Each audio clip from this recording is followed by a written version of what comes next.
The tale unfolds when our hero, Tsukuru Sumeragi, found himself in a rather unfortunate situation due to being in the wrong place at the wrong time. But let's take a step back to grasp how he ended up in this predicament. Tsukuru, always in the background, worked as a cook in the school. Despite his tireless efforts, nobody seemed to notice or appreciate his culinary skills. On a particular day, he prepared a lavish feast with decadent dishes, pouring his heart into every detail. However, the response he anticipated never came. No reactions, no acknowledgements. This wasn't the first time his hard work had seemingly gone unnoticed. Nevertheless, he consoled himself, reminding that he had plenty of friends, albeit all of them existing in the online realm.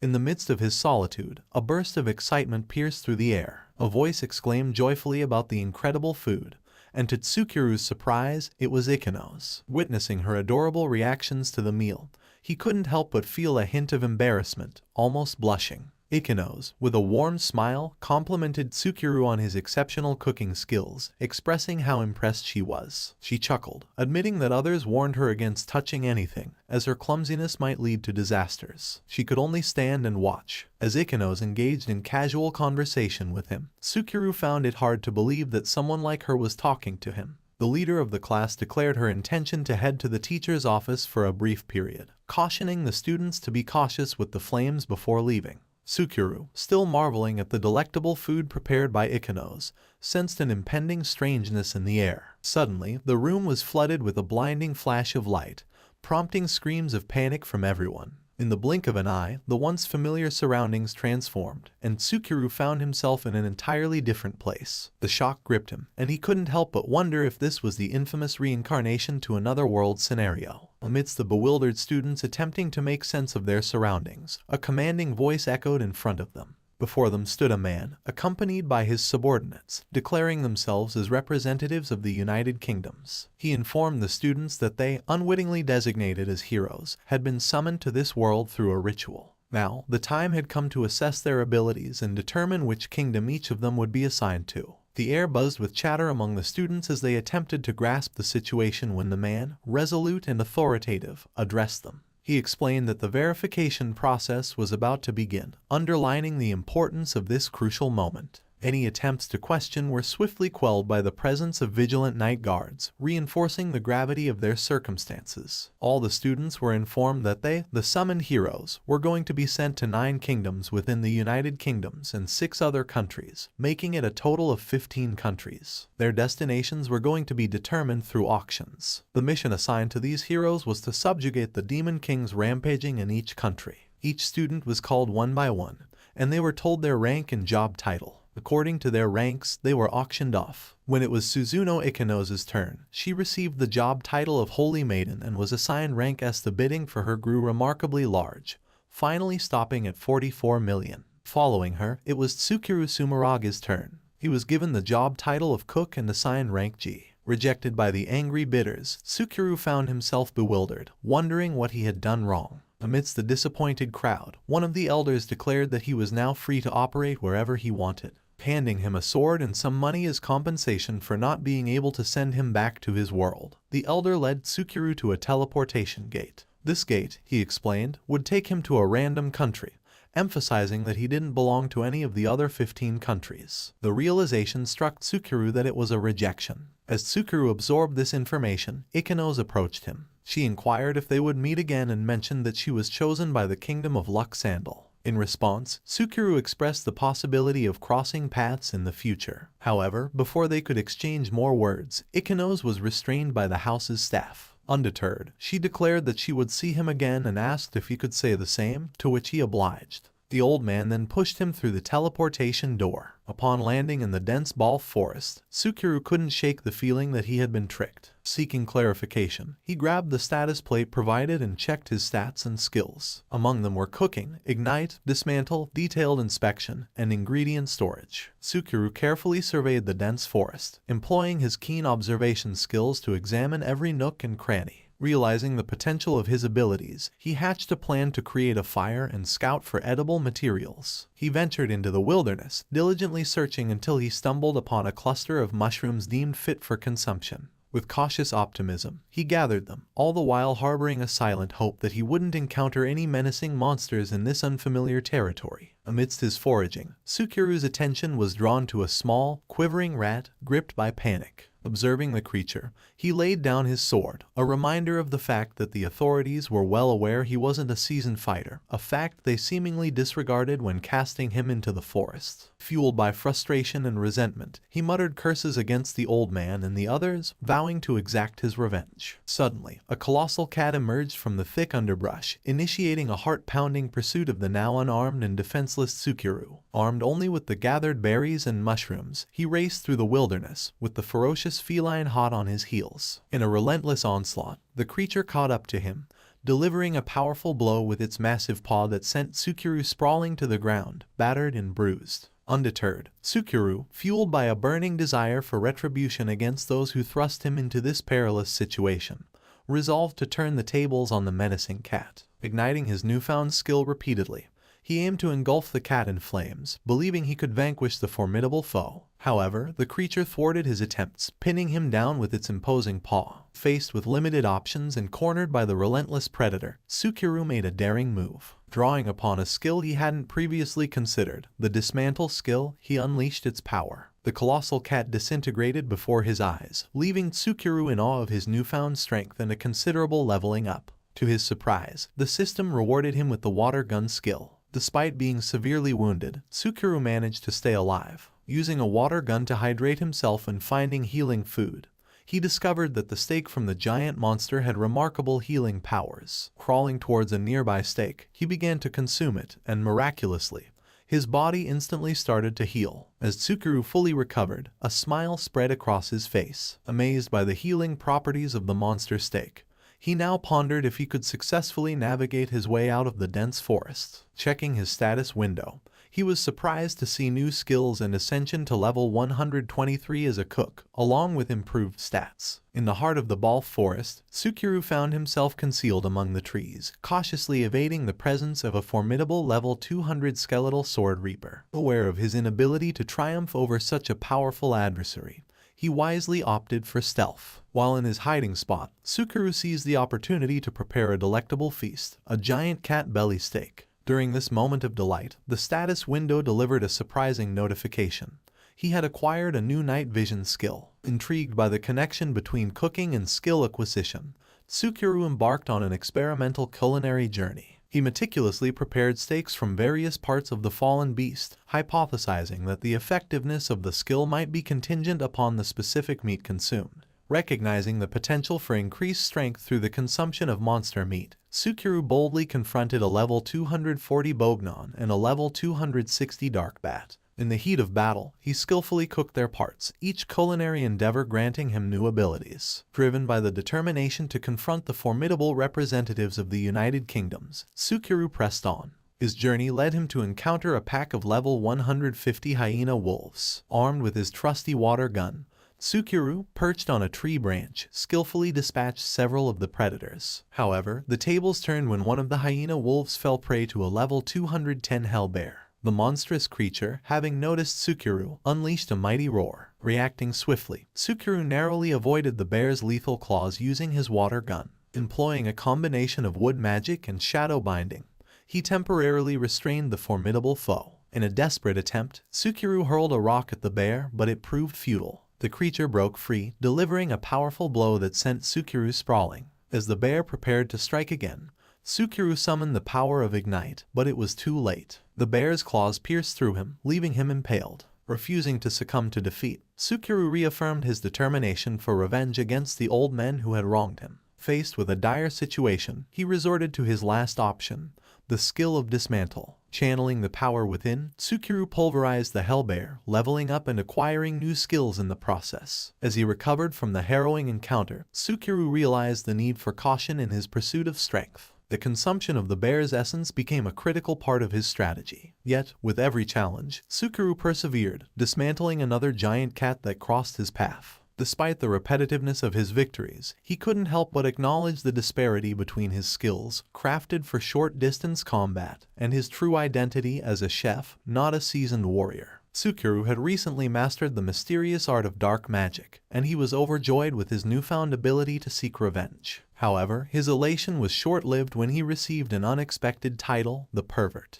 Puzzled, he realized that during his recent battles, his clothes had been torn, leaving his sensitive spots exposed. As a month passed, Sukuru found himself wandering through the forest in nothing but a makeshift loincloth, reflecting on the various creatures he had consumed to enhance his strength. The cold and loneliness gnawed at him, making him question the significance of his primitive-like existence in the woods. The weight of solitude led him to the brink of a breakdown. Amidst his solitude, Sukuru stumbled upon the familiar sight of the Reaper sword. Determined, he attempted to confront it by using his shadow bind skill, but the entity effortlessly countered with a transfer, appearing behind him and continuing on its way. Undeterred, Sukuru employed his wood magic to bind the sword and used Detect Existence to assess its monster transfer skill. The chase ensued, with the burning creature cutting down trees in its path. Evading the falling debris, Sukuru narrowly escaped disaster when the monster's dark blade struck the ground near his head. Fueled by anger, Sukuru unleashed his dismantle skill once more. Seizing the opportunity, he adorned the Reaper sword's cloak, rendering himself invisible to lower-level monsters and safeguarded from magic. Eager to claim the sword, Sukuru reached out, only to be met with a sudden surge of electricity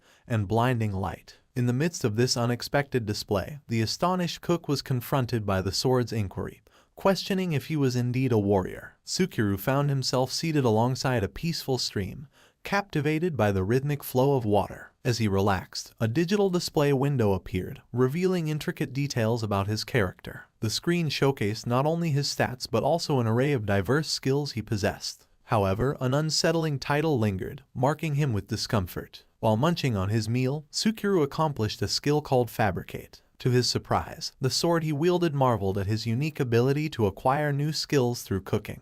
The sword spoke, expressing awe at Sukuru's culinary prowess and claiming it had never encountered any cooks quite like him. Pondering the oddity of conversing with a sword rather than a person, Sukuru couldn't help but sigh. Recollections flooded Sukuru's mind, taking him back to an earlier encounter with the sentient weapon. The sword questioned if he was a warrior, offering to grant him its power if he proved worthy. During this exchange, the blade asked an unusual question: whether Sukuru believed in God. Initially finding the inquiry ridiculous, Sukuru admitted that, over the past month, circumstances had forced him to confront the concept of a higher power relentlessly. Despite his previous skepticism, the challenges he faced, from summoning to rejection and constant brushes with death, compelled him to reluctantly acknowledge the existence of something beyond his understanding.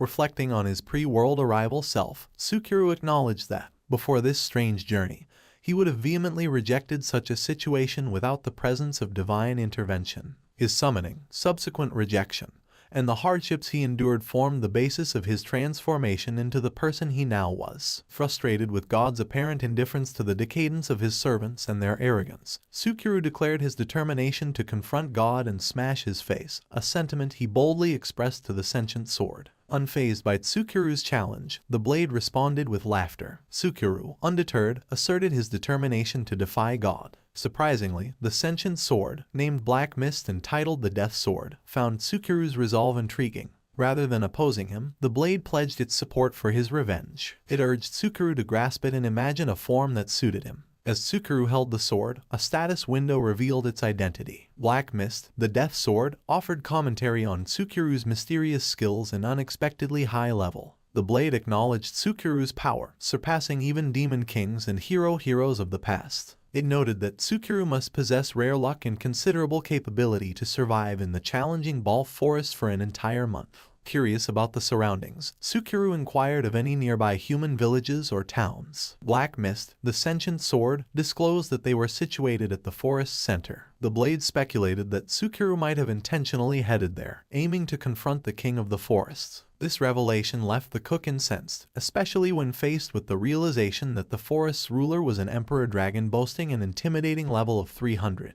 Confronted by the colossal dragon, Sukuru felt a surge of fear. Without a moment's hesitation, he turned on his heels and fled for his life. Panic set in as he ran, screaming, through the forest, noting that this monster's level and form were unlike any beast he had encountered before. Wrestling with the dilemma of how to defeat such a formidable foe, Sukuru, now at a loss, turned to Black Mist for guidance. In the midst of the chaos, the Emperor Dragon unleashed a devastating breath of fire, scorching the forest and leaving a rut on the ground. Remarkably, Sukuru emerged unscathed, the protective qualities of his hermit's coat sparing him from the flames. Meanwhile, Black Mist, in a desperate attempt to awaken the unconscious Sukuru, shouted in his direction as the dragon's jaws closed in. Just as the dragon was about to strike, Sukuru, utilizing his newfound dark magic abilities, managed to cloak himself within the dragon's shadow. Encouraged by Black Mist to retaliate, Sukuru, still unsure of wielding a sword in battle, clutched the blade while consuming recovery food and began his evasive retreat. The boy struggled with uncertainty on how to conquer the monstrous creature. Fleeing proved futile as the dragon skillfully cut off Sukuru's escape routes with its powerful breath attacks. Undeterred, Sukuru pondered alternative strategies, attempting to approach the dragon undetected using skills like Remove Presence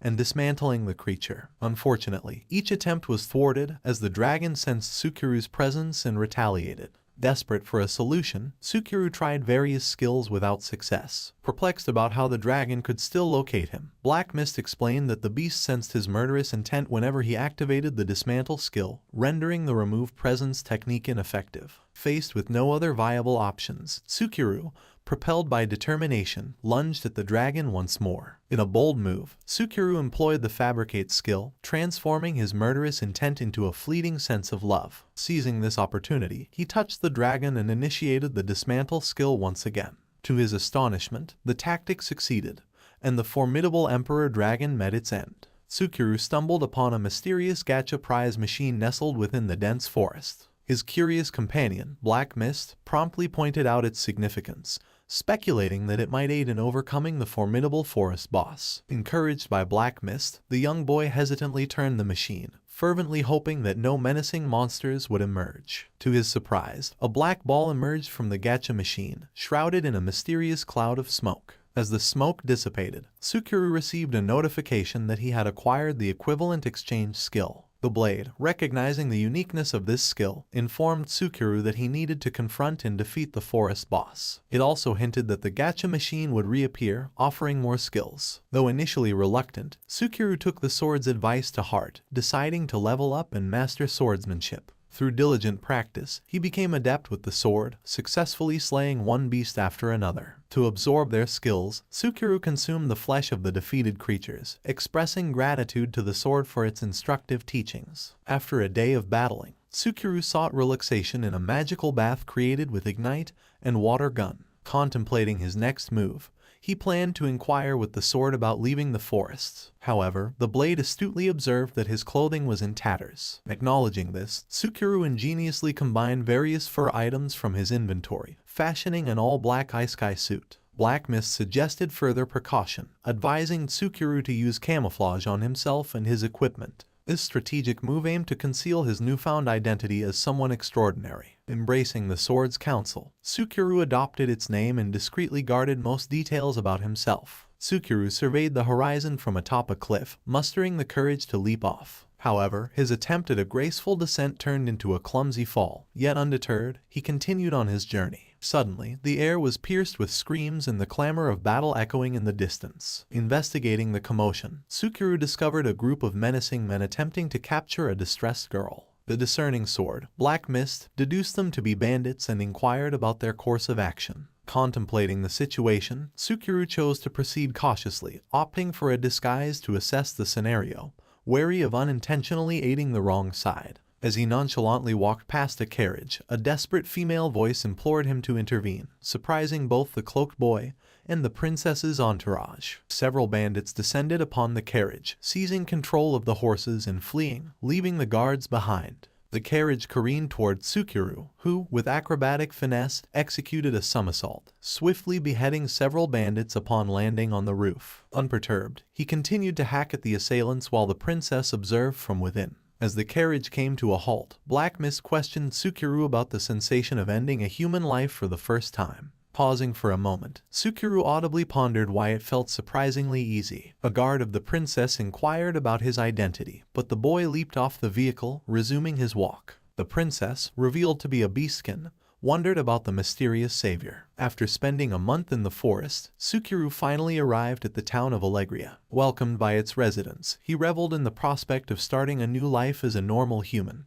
His stats now merged with black mists. Two beastmen were engaged in conversation with an elderly man. They observed a person who had suddenly appeared, resembling a hero. They remarked on the stranger's apparent encounter with a friendly individual, expressing their hope to meet him someday. Meanwhile, in the present, Sukuru explored the town's bustling market. He acquired various ingredients, carefully storing them in his inventory. Noticing the subpar quality of the displayed weapons, he pondered the greatness of Black Mist, a weapon claiming to be the best in the world. The boy contemplated the concept of equivalent exchange and openly wondered if the market sold rice. A vendor responded, informing him that rice was a rare find in the market but suggested checking the Settle General Store. Following this lead, Sukuru ventured to the large commercial building. Upon entering, he was warmly welcomed by a stunning beast woman, causing him to become flustered. When he inquired about rice, she playfully teased him, and Black Mist humorously suggested he had fallen in love at first sight.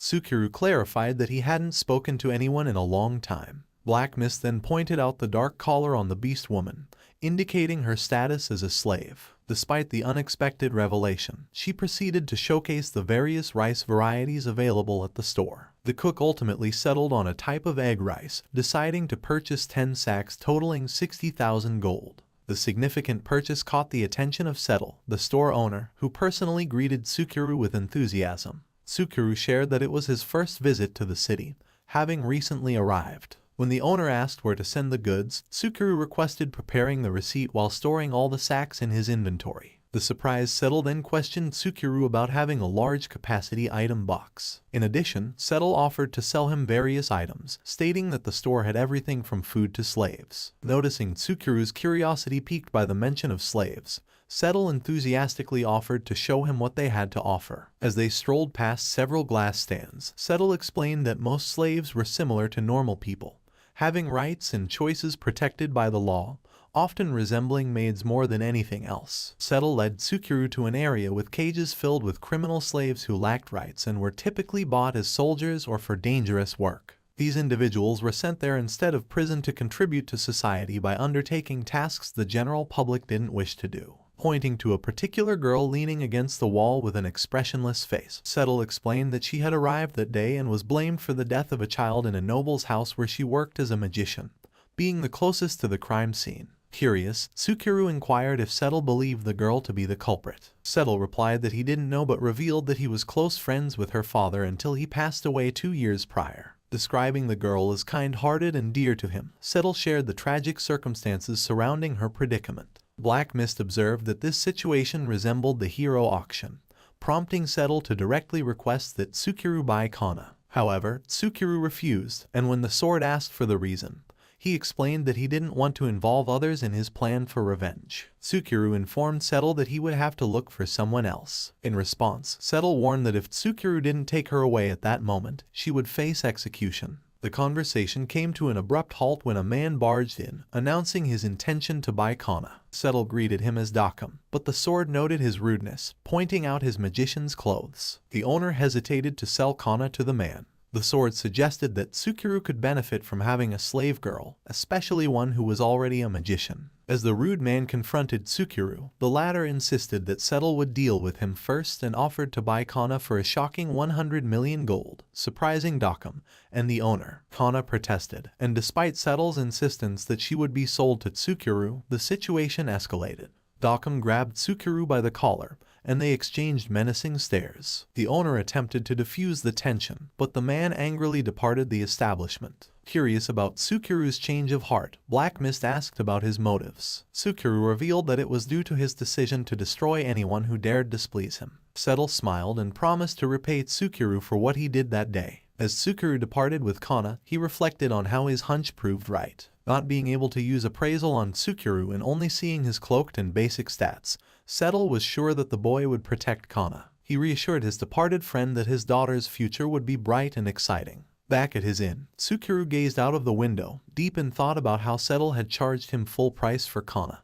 Despite it being a favor, his initial plans to leave as soon as possible had changed. Now he needed to earn some money and allow Kana to rest until she could speak again. Some time later, the boy prepared a meal while the girl stared at him with a blank expression, seated on the floor. He offered her the medicinal food, hoping she would like it, and told her to eat as much as she wanted. To his surprise, Kana grabbed her plate and sat on the floor, eating with her hands. Tsukuru quickly took the plate back, asking her what she was doing. He was shocked when she revealed that slaves traditionally ate on the floor. Black Mist confirmed this, noting that Kana still fought like a slave. Dismissing this notion, Tsukuru insisted that she sit on the chair and eat at the table using utensils. The girl complied, beginning to eat one of the dishes. As she ate, Tsukuru observed how elegantly she handled her food and noticed the distinctive aura she emitted, different from the other slaves in the pens. Curious, he asked if the food tasted good, praising his cooking skills. However, he received no response from the girl, making him wonder if the medicinal food could not only heal her physical wounds but also cure her troubled mind.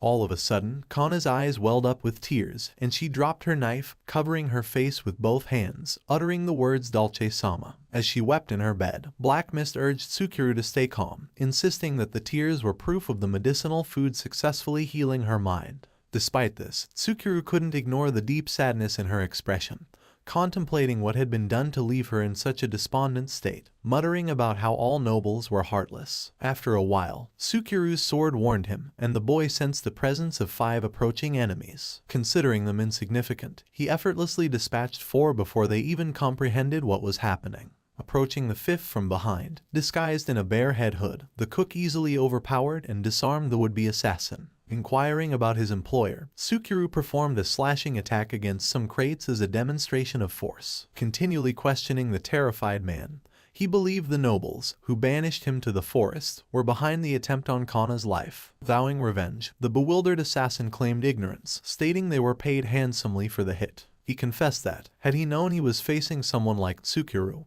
he would never have taken the job. The boy coldly knocked the man unconscious. The sword questioned Tsukuru about wanting to uncover the mastermind, but he merely replied that he could already guess what was happening. He announced the necessity to leave town sooner than expected, realizing they had entangled themselves in a troublesome situation. Inside the inn, Kana woke up, gazing at the window as the specter of revenge loomed ever closer. Tsukuru employed the skill of equivalent exchange, swapping his intuition for cleanliness. He diligently cleaned every inch of his outfit, recognizing the importance of maintaining a neat appearance in the city. He envisioned Kana wearing his coat later, mindful that she hadn't had a proper bath yet, and it seemed her nightmares had vanished. With this in mind, he resolved to prepare a meal for her. As Kana reflected on her past, memories flooded her thoughts. She recalled entering the service of a noble family after her father's passing. They warmly welcomed her, and she vividly remembered meeting Dolce. Grateful for the opportunity to work for such kind-hearted people, she couldn't help but wonder how things had taken a turn to their current state. Kana's heartache began when her joy was abruptly shattered. On a day filled with her cheerful chores, sweeping the floor outside the castle, a fellow servant rushed to her, screaming about a ruffian attacking Dolce. Panicked, she hurried to the scene, discovering Dolce, the once lively boy, lying on the ground, blood flowing profusely from a chest wound.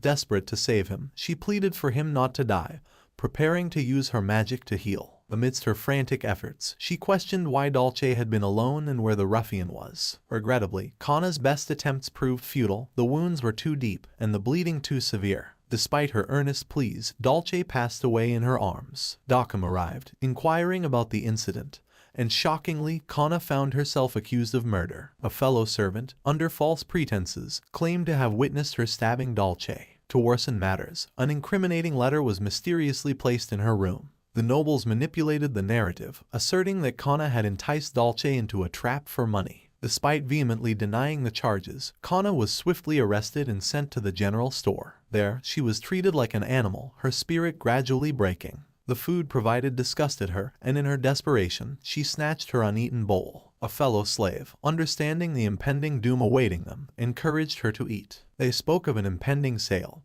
where they would be sent to the mines, stripped of all rights, and forced into a life of ceaseless labor until death. Kana grappled with the overwhelming question of why her world was unraveling. Filled with self-doubt, she pondered what she might have done wrong. convinced that these hardships wouldn't befall her if Dolce were still alive. Uncertain about her next steps, she remained lost in her thoughts until Tsukuru intervened, purchasing her and rescuing her from her desolate state. Recalling Tsukuru's kindness, she remembered how he had prepared a meal for her and insisted she eat at the table. It had been a while since she had tasted proper food, and despite lacking an appetite, she dared not disobey her newfound master. She obliged and began to eat. To her surprise, her eyes widened with the first taste of the delicious meal, and she continued eating. Soon, she began to see the image of the departed Dolce before her, smiling and offering reassurance. In a moment of overwhelming emotion, Dolce's spectral presence urged her not to cry. Despite the plea, tears streamed down her face, a mixture of sorrow and relief washing over her as she processed the unexpected comfort and solace provided by Tsukuru's intervention. In the present, Tsukuru found himself in a situation where money was slipping away, making it challenging to cover even the basic costs of accommodation. Struggling with financial constraints, he reached a point where he could hardly afford to put food on the table. One day, as Kana stirred awake, Tsukuru, suppressing his own hunger, inquired if she felt the pangs of hunger. The girl, displaying an insatiable appetite, devoured her meal with gusto, requesting additional servings until she had consumed a staggering 6 pots of food. Both Tsukuru and his companion, Black Mist, exchanged bewildered glances, questioning the very humanity of the voracious eater before them. They observed a positive change in Kana's condition. Her once pallid face now carried a hint of color, and she exuded a newfound liveliness. Curious about her opinion on the meal, Tsukuru, inquiring if the food pleased her, found himself momentarily frozen in place as Kana enthusiastically affirmed its deliciousness. Taking note of his reaction, Black Mist couldn't resist a teasing remark. However, the atmosphere shifted abruptly when Kana suddenly collapsed to the ground. Tsukuru, anxiety creeping in, approached her with concern, wondering if she had overindulged or suffered an allergic reaction. Black Mist, ever the voice of reason, urged him to calm down, pointing out that Kana had simply fallen asleep from her satisfied state. As Tsukuru held the peacefully slumbering girl in his arms, he couldn't help but wonder about the mystery surrounding her. Tsukuru, having decided to showcase his culinary prowess, eagerly presented a series of dishes to Kana. She devoured each one with an insatiable hunger, thoroughly enjoying the breakfast he had prepared for her. Noticing the delicious flavors, Kana complimented Tsukuru, expressing that his cooking was truly exceptional. Despite not being accustomed to receiving praise,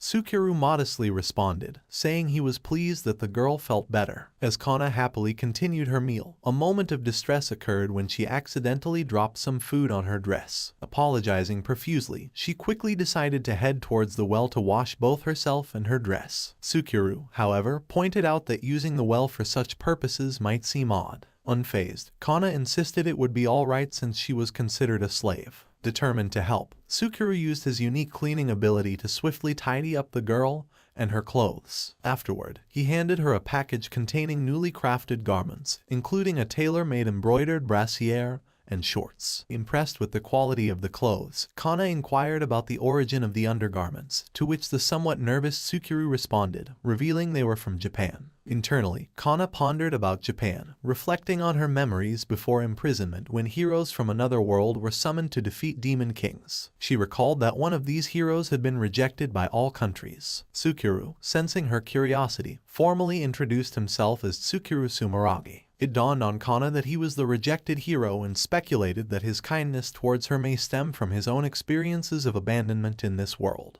Feeling a connection, Kana gladly introduced herself in return, expressing her desire to be treated well and promising to follow his orders. In response, Tsukuru requested her assistance in exploring the city. As they strolled through the bustling streets, Kana played the role of a knowledgeable guide, showcasing various shops and highlighting the unique features of each establishment. The duo explored a charming park, passed by several inviting restaurants, and eventually arrived at the town's premier weapon shop. Kana, revealing that the shop owner was a friend of her father, encouraged Tsukuru to take a look. However, he politely declined the offer, prompting Kana to wait outside while he explored. As Tsukuru browsed the shop, Kana couldn't help but comment that he might find superior weapons compared to his sword, unaware of its true power. Tsukuru, however, explained that he was currently low on funds and contemplating what kind of business venture to pursue. Being a skilled cook, he suggested the idea of opening a restaurant. This proposal was met with open disbelief from Kana, who pointed out the challenges of an outsider with no connections attempting such an endeavor in the town.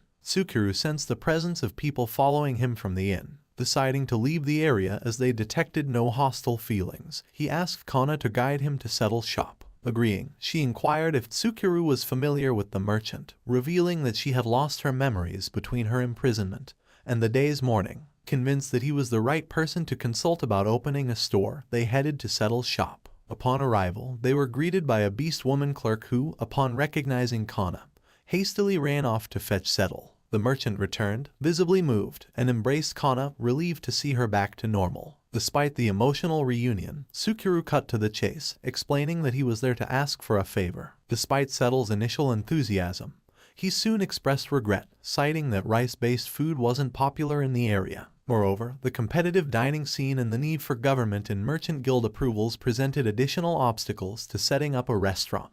The cook persisted in his request, urging Settle to appraise the food he had prepared before dismissing the idea. Tsukuru then presented a set of onigiri, each imbued with the power to enhance one's abilities. Settle's eyes gleamed with golden excitement as he recognized the value of these stat-boosting treats. Seizing the opportunity, Settle proposed the idea of utilizing his shop for Tsukuru's diner, envisioning significant business potential. They delved into the details, while Kana, unable to perceive these skills and stats, observed in confusion. Outside the store, Tsukuru and Kana engaged in a discussion about this promising endeavor when they were unexpectedly approached by two beastmen, Rotten and Goliath, who identified themselves as vassals of Count Abu's. They requested Tsukuru's presence, and when he inquired whether Kana could accompany him, Rotten expressed concern that it might trigger unpleasant memories for her. Consulting Kana, Tsukuru left the choice in her hands. The trio arrived at the Count's castle, where they were greeted by a butler and escorted to the parlor. Inside, a maid recognized Kana and accused her of returning after allegedly causing the demise of someone named Dolce.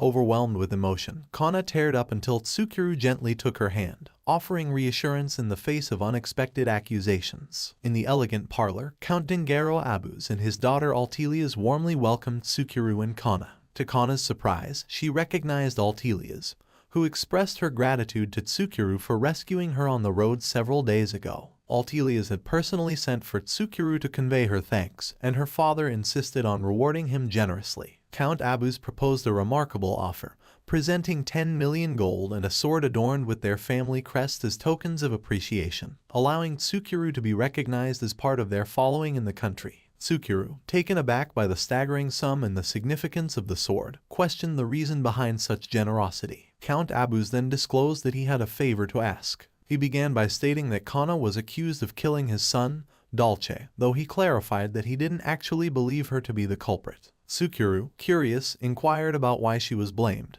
prompting the Count to explain that lacking proof of her innocence and suspecting foul play, he used his influence to change the penalty from death to imprisonment. Settle was entrusted with her care, and the Count revealed that everyone present believed in Kana's innocence, bringing tears to her eyes. The Count then unveiled his request. He wanted Tsukuru to find the real culprit behind Dolce's murder, seeking justice and the truth in a situation clouded by uncertainty. As Settle's clerk warmly hugged Kana, Settle shared with Tsukuru that he had finished getting everything ready to sell their special onigiri that boosts status. The deal was set for a whopping 100 pieces every day for a whole month, and they were aiming to sell each piece for a handsome 10,000 gold pieces or maybe even more. However, despite Tsukuru's apparent distraction, Settle noticed and inquired about it. Curious, Tsukuru admitted that he no longer needed the money. He then revealed the Abu's short sword, a token of trust from the Count. The boy had entrusted Tsukuru with the task of finding Dolce's killer, providing an upfront payment of 5 million gold pieces and promising an additional 10 million upon successful completion. Intrigued, Settle asked about Kana's fate. Goliath, stepping into the conversation, explained that if Tsukuru succeeded, Kana would be absolved of all charges and released from her collar. Altelias, full of enthusiasm, invited her to work at the same place again and suggested having tea together. Tsukuru, observing Kana's loneliness in the absence of Dolce, agreed to Altelias' proposal. Acknowledging his amateur status, Tsukuru shared his concerns with the Count, who, with a sly grin,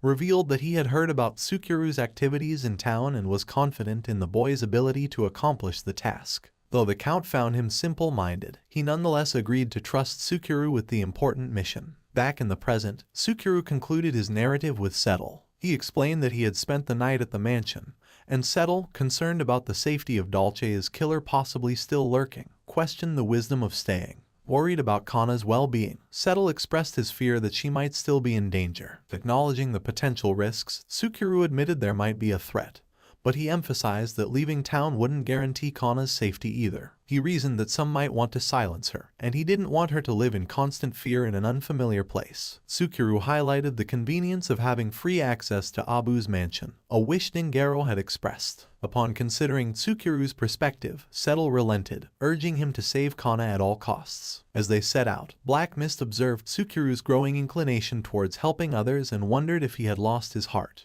However, Tsukuru clarified that his motivation was rooted in the belief in Kana's innocence. He expressed his desire to resolve the incident, ensuring Kana's safety, and then leaving her behind in the town. Upon their return to the mansion, they were greeted by a maid named Hana, who informed them that she was sent by the princess to guide Tsukuru around. Tsukuru, eager to talk to Rotten, was advised by the maid to wait as Rotten was currently engaged in conversation with his wife. To Tsukuru's surprise, he learned that Rotten was married to Alicia, a woman described as exceptionally beautiful, and they had a clever son named Cloud. Though Tsukuru found this information somewhat irrelevant, he continued with Kana down a hallway. Their path intersected with Dokkum, who recognized them and erupted in anger, demanding to know why they were in the mansion. He asserted that the place was no fit for someone of Tsukuru's lowborn status. Unfazed, Tsukuru coolly retorted that it was even less fitting for people who screamed at the top of their lungs. In response, the furious magician struck Tsukuru forcefully across the face. While Kana recoiled, Tsukuru remained unyielding and uninjured. Dokkum, now with a damaged hand, questioned Tsukuru about what he had done. Tsukuru calmly stated that he did nothing, internally noting that at level 30, Dokkum stood no chance of harming someone at level 300 like him. The commotion attracted the attention of the Count's guards, prompting them to approach. Dokkum, claiming potential harm from Tsukuru, demanded they capture him. The guards, reaching for their weapons, instructed Tsukuru to come with them. Preparing for a confrontation, Tsukuru readied himself to fight. But Kana interceded, standing between them and urging Tsukuru not to harm the guards. Rotten arrived on the scene, reprimanding his men for pointing their swords at a guest. Dokkum, showing his broken hand, accused Tsukuru of making an excuse to strike him, claiming he got wounded while attempting to stop Tsukuru's blow with his fist. Dokkum pressed the commander, questioning if he intended to let Tsukuru go swiftly. To get to the bottom of the matter, Rotten asked the magician to confirm his statement, expressing doubt that Tsukuru could block an attack without severe consequences to his entire arm. Despite Dokkum's disbelief, the commander recalled witnessing Tsukuru's skills on the road, surpassing even him in combat. He noted that everyone who faced Tsukuru ended up worse for wear, and instructed the magician to apologize. Stubbornly, Dokkum refused, believing Tsukuru to be no more than level 20. Rotten, unfazed, shrugged off the claim and ordered Tsukuru to be taken to the infirmary by force. He then privately admitted to Tsukuru that serving alongside such a shameless man embarrassed him. In an unexpected turn, Kana suddenly fell to her knees, announcing that they had just given way. Concerned, the cook asked the maid to take Kana to his room for rest. Seizing the opportunity, Rotten knelt before them, apologizing for the recent incident and vowing to prevent such occurrences in the future. Kana, shocked at the commander apologizing to a slave like herself, was assured by Rotten that he intended to restore her honor, expressing his indebtedness to her. Tsukuru took note of Rotten's timely intervention, revealing his desire to discuss the incident. Rotten, willing to comply, gladly agreed to talk with Tsukuru. While Tsukuru chatted with Rotten, Hana strolled down the corridor until she got stopped by someone. As Tsukuru perused the report on Dolce's murder, he found it to be lackluster and incomplete. Even someone like him could tell it was worthless. He lamented the cultural level of that world. Black Mist, in a serious tone, declared that someone had plotted the murder. Tsukuru concurred, deducing it must be someone with influence. Pondering the matter, he believed it wasn't limited to the Abu's family. It might be caused by someone targeting the Count's status or possessions. He also wondered why Kana was chosen, being a mere apprentice magician. Lamenting his inability to use detailed appraisal to identify the culprit, he pondered if he had another skill that might do the trick. As his thoughts swirled, he noticed Hana, who explained that Altelias had ordered her to bring sweets and tea to Kana, though she lacked an appetite. Upon entering the room, Tsukuru found her semi-catatonic on the floor. Reacting with horror as he approached her, he recalled past events. She apologized, but he informed her that Rotten had already told him the entire story. Kana expressed regret for not being strong enough to save Dolce. She believed a more powerful magician like Dokkan could have rescued the boy. Sukuru acknowledged that he was right to get angry at her for her perceived weakness. Recalling the moment he was cast aside at the auction, Sukuru felt a surge of rage. He turned to the girl and asked if she wanted to become strong. The girl, her eyes filled with tears, confirmed this with a loud scream. In response, Sukuru set to work, cooking up vast amounts of food that could increase her stats. He urged the shocked girl to eat up. After consuming large quantities of the stat-boosting food, the girl only gained wind magic and forest magic. As Sukuru shifted to leveling her up, the girl interrupted, asking him to focus on the investigation rather than her training. Sukuru assured her that he didn't intend to postpone either. After warning her not to reveal what he was about to show, he proceeded to use ghost summoning to conjure a powerful lick destroyer from beyond, sacrificing a considerable amount of his magic in the process. The lick, now summoned, asked to be bestowed a name so it could follow Tsukuru's commands. Tsukuru named him Bees, and the creature consumed even more of his magic. The haggard boy then conveyed his desires to Bees, but the skeletal creature cradled his face with skeletal hands, stating that he already knew what was on Tsukuru's mind. Departing to start his search, Bees left Tsukuru both amazed and drained by the experience. However, black mist alerted Tsukuru to the unconscious state of Kana. Shaking the girl to her senses, he was suddenly interrupted by a knock on the door. Opening it, he found Altelia's standing outside.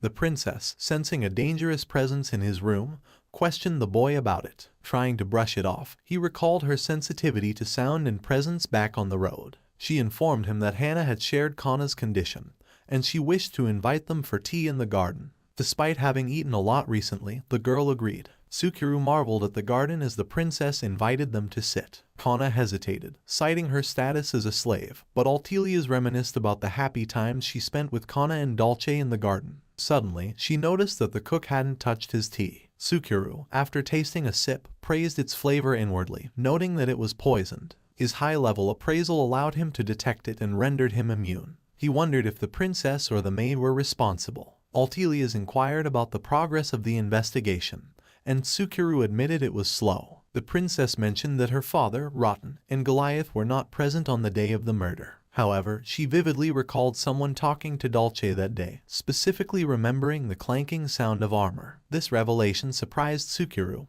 who had not heard this before. In a frantic state, Altelia screamed that she had informed the knights about the armor sound, but they refused to write it down. They insisted she must have been mistaken, casting doubt on her account. As she sobbed, Sukuru observed that she did have sharp ears. He wondered if she was telling the truth or lying since the poison seemed ineffective. Glancing at Hana, he summoned Bees and tasked him with investigating the maid. In a flashback, Ari recalled a time when she, Dolce, and Kana played ball in the garden until Dolce broke a branch. They were scolded by the housekeeper. In the present, as the princess examined the broken branch, Hana informed her of Kana's condition. She instructed the maid to prepare tea in the garden, expressing her intention to talk to Kana. Sukuru carefully reviewed the details of Dolce's misdeeds, organizing them in the order they happened. As he delved into the chronological sequence of events, his thoughts were abruptly interrupted by Kana's piercing screams. The monsters in the ball forest were in hot pursuit, and Kana, dressed in risque magician attire, found herself in a frenzied chase. Just an hour earlier, Kana had expressed her discomfort with the high stat and revealing clothes that Sukuru had crafted for her.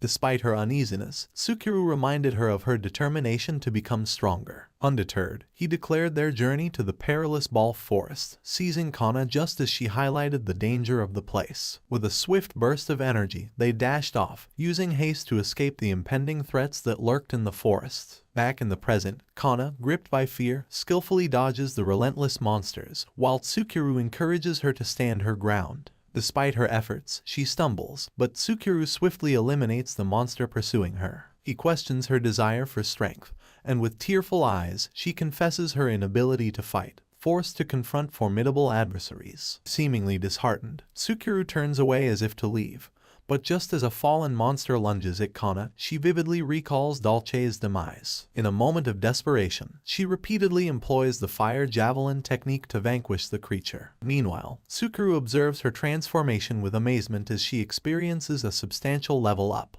With a revealing grin, Sukuru discloses that he intentionally left the monster with only one hit point, ensuring Kana's hard-earned victory. Encouraging her to press on, he proposes a reward for consuming Dokumage, a proposition that leads Kana to curse him under her breath. Undeterred, she readies herself for the impending battle, offering recovery food as she prepares to face the challenges that lie ahead. That evening, the cook carried the tired Kana back to the mansion with a plan to give her some recovery food. He was expecting Bees to return soon. Before doing so, he decided to hide Kana's significantly improved stats by disguising her level of 158 as level 25. He also concealed many of her new skills. While they were in the streets, Goliath confronted the cook and inquired about the girl. The cook explained that he had been training with her, which pleased Goliath. In return, Goliath revealed that he was out searching for a bear roaming the streets. He invited the cook to dine at his favorite place, quietly cautioning him about the roaming people from the slums. At the mention of dinner, Kana woke up, and the three soon found themselves at an inn. Sukuru didn't drink and questioned Goliath about drinking on duty. However, Goliath boasted about his capacity to handle alcohol and fight. Suddenly, he burst into tears, apologizing to Kana for being away with the Count when Dolce was murdered.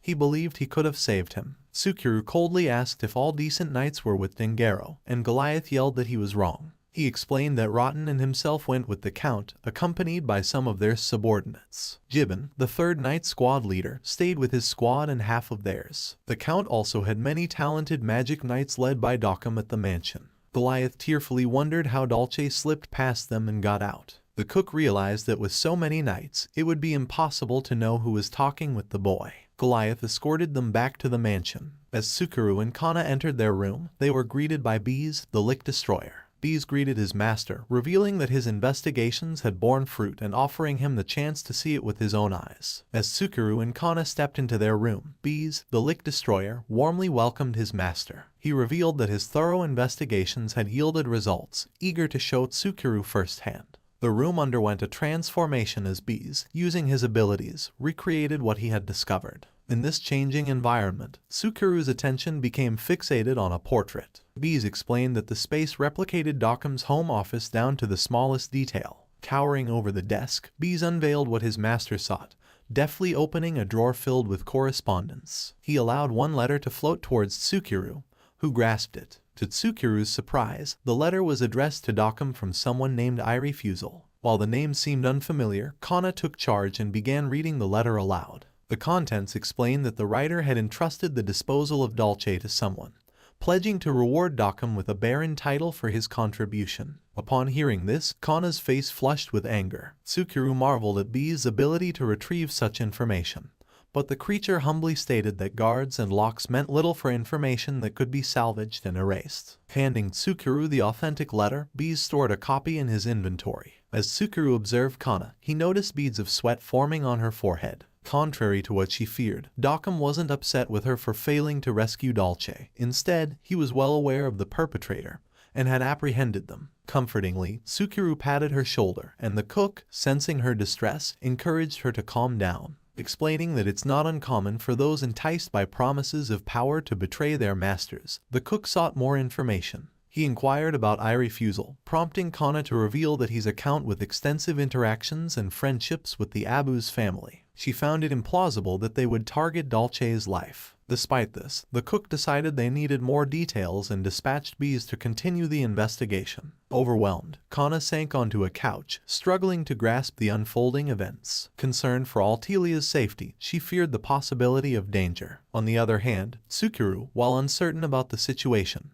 reasoned that if Ari were truly at risk, the assailants might have attempted to harm her alongside him. Contemplating the uncertainties, Tsukuru reached a conclusion. For the time being, Dengaro was the only one he could trust. Determined to unravel the truth, he set off to investigate, cautioning Kana not to open the door for anyone but him. Continuing on his mission, Tsukuru reached into his inventory and donned the hermit coat, rendering himself unrecognizable to those of lower levels. Concealed in this manner, he silently wandered through the mansion's corridors. Upon reaching the courtyard, he observed knights engaging in rigorous training, their complaints about Gibbon's strictness reaching his ears. As Tsukuru eavesdropped, two knights conversed about their reluctance to lose to the other captains, Rotten and Goliath, particularly given their suspicions that Gibbon was present in the mansion when Dolce met her unfortunate end. The conversation took an unexpected turn when the knights delved into the realm of magicians, expressing discontent over Dockham's leadership, accusing him of going too far after assuming the role of head magician, a position once held by the more capable Messiah, who,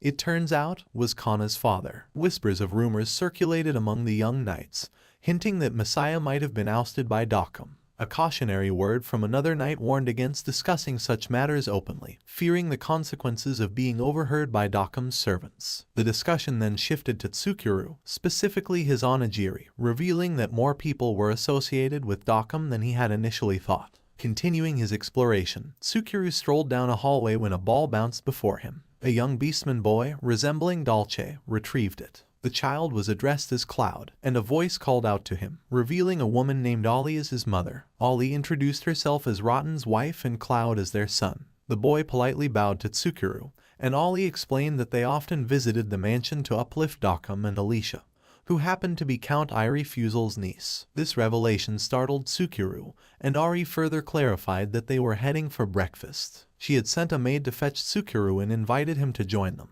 Meanwhile, in another part of the mansion, Hannah knocked on Kana's room door, her gaze filled with cold determination. As Tsukuru headed to get breakfast, Tsukuru started connecting the dots. He thought about Irie Fusel's letter and the regular visits of his niece, Alicia, and her child to the Abu's family. These thoughts made him question their intentions. Summoning bees and pretending not to know anything, he watched Ari sense its presence. Tsukuru then commented on how close she seemed to be to Rotten's family. Ari then revealed an important detail. The Rotten family was the head branch family for the Abus. They had served as chiefs of the Night Squad for generations, with Rotten's father currently holding the position. It dawned on Tsukuru that, as the closest relatives to the Abu's family, either Rotten or Cloud would likely succeed in the event that Dengaro didn't have children. Cutting to the chase, Tsukuru asked if it would be possible for Cloud and Ari to marry. This straightforward question caused Ari to blush, and Cloud immediately denied it, feeling unworthy due to being smaller, younger, and less educated than Ari. The princess teased him, suggesting her father might approve in 10 years, but Tsukuru noticed a concern in Alicia's smile. As they arrived at the huge dining hall, they ran into Count Dengaro and Hannah. Hannah informed them that Kana didn't answer the door. Black Mist wondered if she was killed, but Tsukuru pointed out that Kana was too strong to be killed by her now,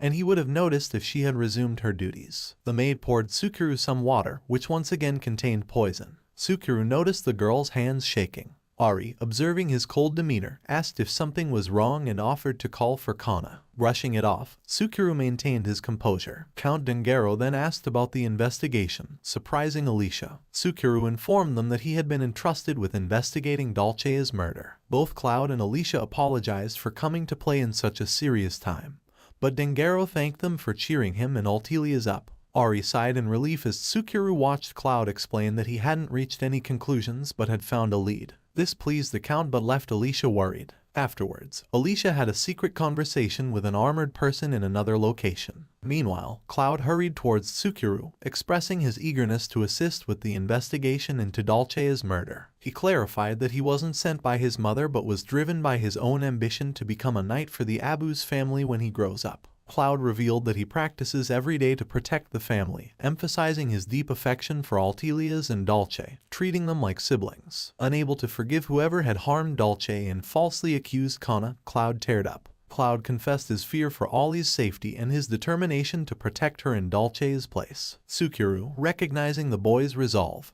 praised him and entrusted him with Ollie's protection. Cloud energetically accepted this responsibility, resembling his father in his determination. Later, in Cloud's room, Tsukuru used a water fountain to awaken the sleeping Kana. Heading to Settle's shop, Tsukuru fulfilled a promise by delivering onigiri to the ecstatic merchant. Meanwhile, the clerk straightforwardly suggested picking a new outfit for Kana, bluntly stating that her current appearance was peculiar. Attempting to defend Kana's current outfit, Tsukuru found himself in a debate with the determined girl. However, she insisted that she looked like a pervert, going as far as to claim it constituted slave abuse. Eventually, Tsukuru relented, and as Kana selected new clothes, he left her in Settle's care outside of town. Accompanied by bees, Tsukuru inspected a pile of bloody bones that the Lick Destroyer identified as the remains of the 3 men responsible for Dolce's demise. These bones emitted the same killing intent sensed at the crime scene. These explained that the men had been dragged there to be consumed by beasts, and Tsukuru realized they were attempting to dispose of the evidence. Lamenting the inability to use bones as proof, the creature eerily offered to handle it. Returning to the shop, Tsukuru found Kana trying out various outfits. Eventually, he chose a relatively scant outfit and purchased it. Outside, he asked her if she didn't want to wear it immediately, but she explained its importance since he bought it for her. She promised to treasure it and wear it on special occasions. Tsukuru sighed and, in response to Black Mist laughing at him, he playfully slapped the sword. Out of nowhere, a man wielding a knife launched an attack on Kana. To Tsukuru's surprise, the assailant's attempts failed to pierce her skin, only tearing through her new clothes. More men appeared, declaring their murderous intent. Despite Tsukuru's urging for Kana to retreat, she burst out in a fit of rage, determined to punish them for damaging her new attire. Swiftly, she smacked the first assassin right in the face. As the other two attackers advanced, Kana pulled out her scepter, unleashing a barrage of fire javelins that struck the second assassin.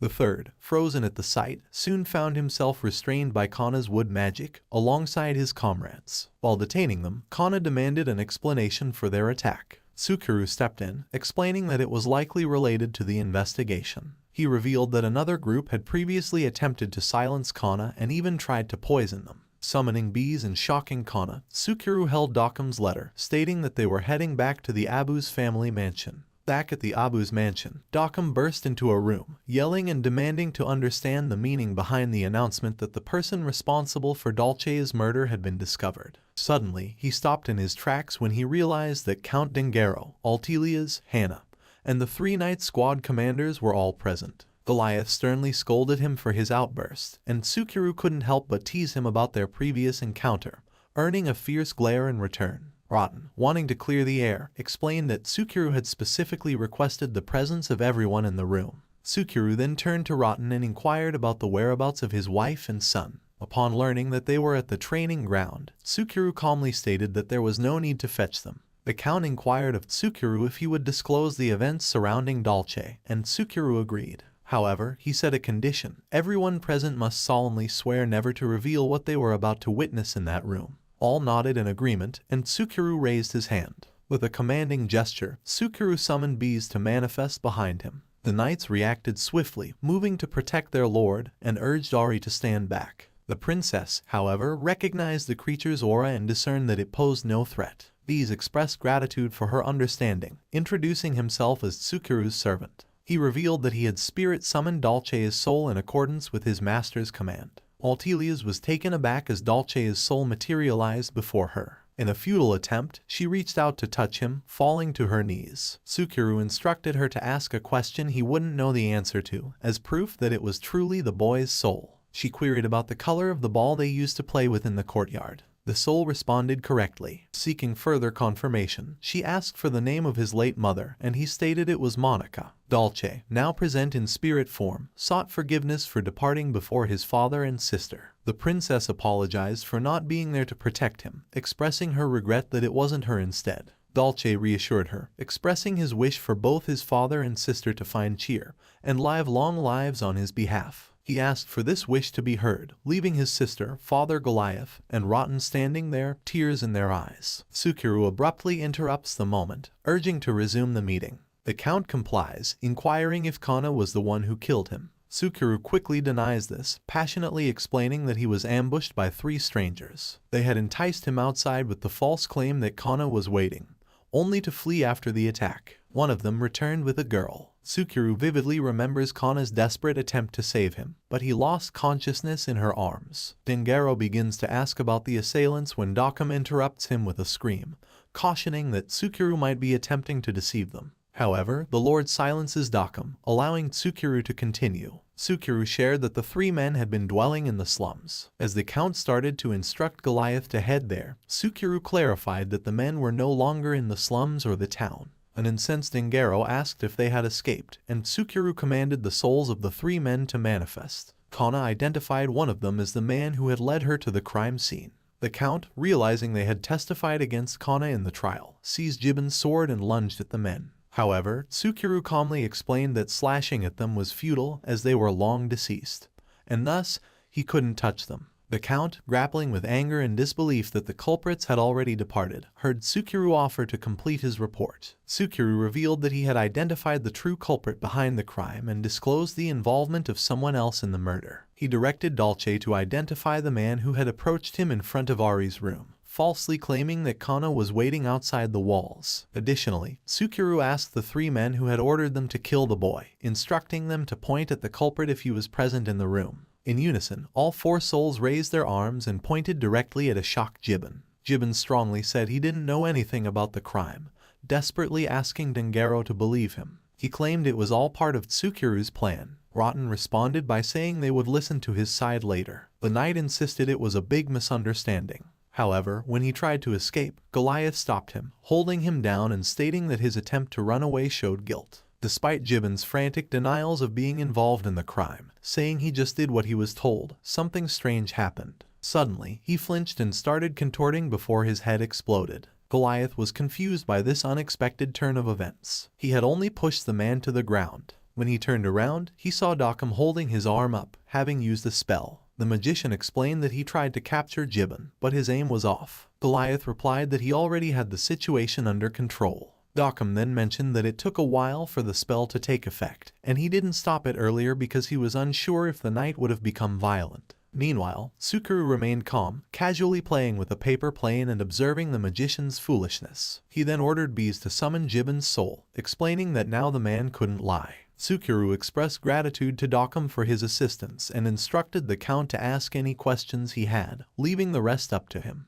Dengaro inquired about who ordered the hit on his son. Gibbon's soul revealed that Dockham was behind the plot, promising him a higher position than Rotten and Goliath. In response, the deranged magician, Dockham, seized Hannah and threatened to harm her if anyone approached. Everyone froze in place, but Tsukuru calmly questioned the effectiveness of using a maid's life as a shield. Still playing with the paper plane, he criticized Dockham as the lowest scum for killing a noble son and suggested that sacrificing a maid would be a small price to pay. Ari stepped in, pleading with Dockham not to harm Hannah. As the magician continued his threats, Hannah bluntly told them not to care about her, revealing that she wasn't as virtuous as Altelias believed. Despite Dockham's attempts to silence her violently, she resisted and confessed that Dockham had threatened her and ordered her to kill Kana. Tsukuru, acknowledging her several failed attempts, urged them to forget about her and focus on ending the magician. Dockham, enraged by the turn of events, is swiftly interrupted as Rotten cuts his arm and kicks him to the ground. Simultaneously, Goliath secures Hannah, causing the magician to scream at the sight of blood, convinced he is facing imminent death. In a desperate attempt to retain control,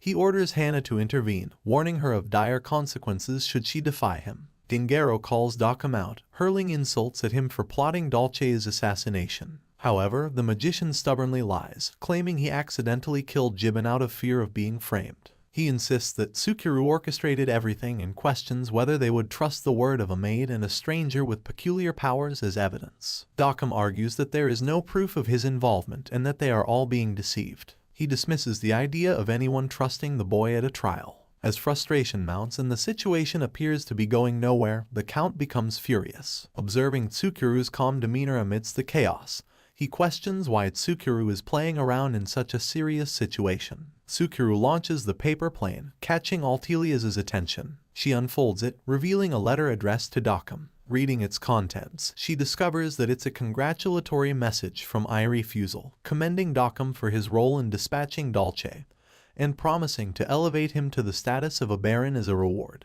The Count becomes furious, realizing the letter incriminates Dockham. In response, Dockham unwittingly admits his guilt, asking how they obtained the letter. Tsukuru then reveals the shocking truth. Count Irie Fusel orchestrated the plot, instructing Dockham to eliminate the boy. In turn, Dockham let Gibbon arrange the crime to frame him if it failed. Tsukuru produces a second letter, explaining that the second phase of the plan involved staging a robbery on Altelia's carriage, eliminating her and leaving someone with Fusel blood next in line to take over the Abu's family. As the pieces of the puzzle come together, Altelias realizes that only one person meets those criteria, Cloud. The second letter is addressed to Alicia. Everyone turns to see Rotten, who is holding his head in the midst of a mental breakdown, as the weight of the fact sinks in. Rotten stood in his uniform, gazing sternly at his arranged bride. The girl shyly introduced herself, and he noticed that her uncle was making her marry him, promising a good life if she agreed. At the same time, he felt she deserved better and assured her that he would provide a good reason for her to refuse the marriage. Alicia, feeling timid, expressed her desire to be with him. Sometime later, they happily welcomed their son, Cloud, into the world. In the present, Rotten finds himself wondering how long Alicia has been hiding the truth from him.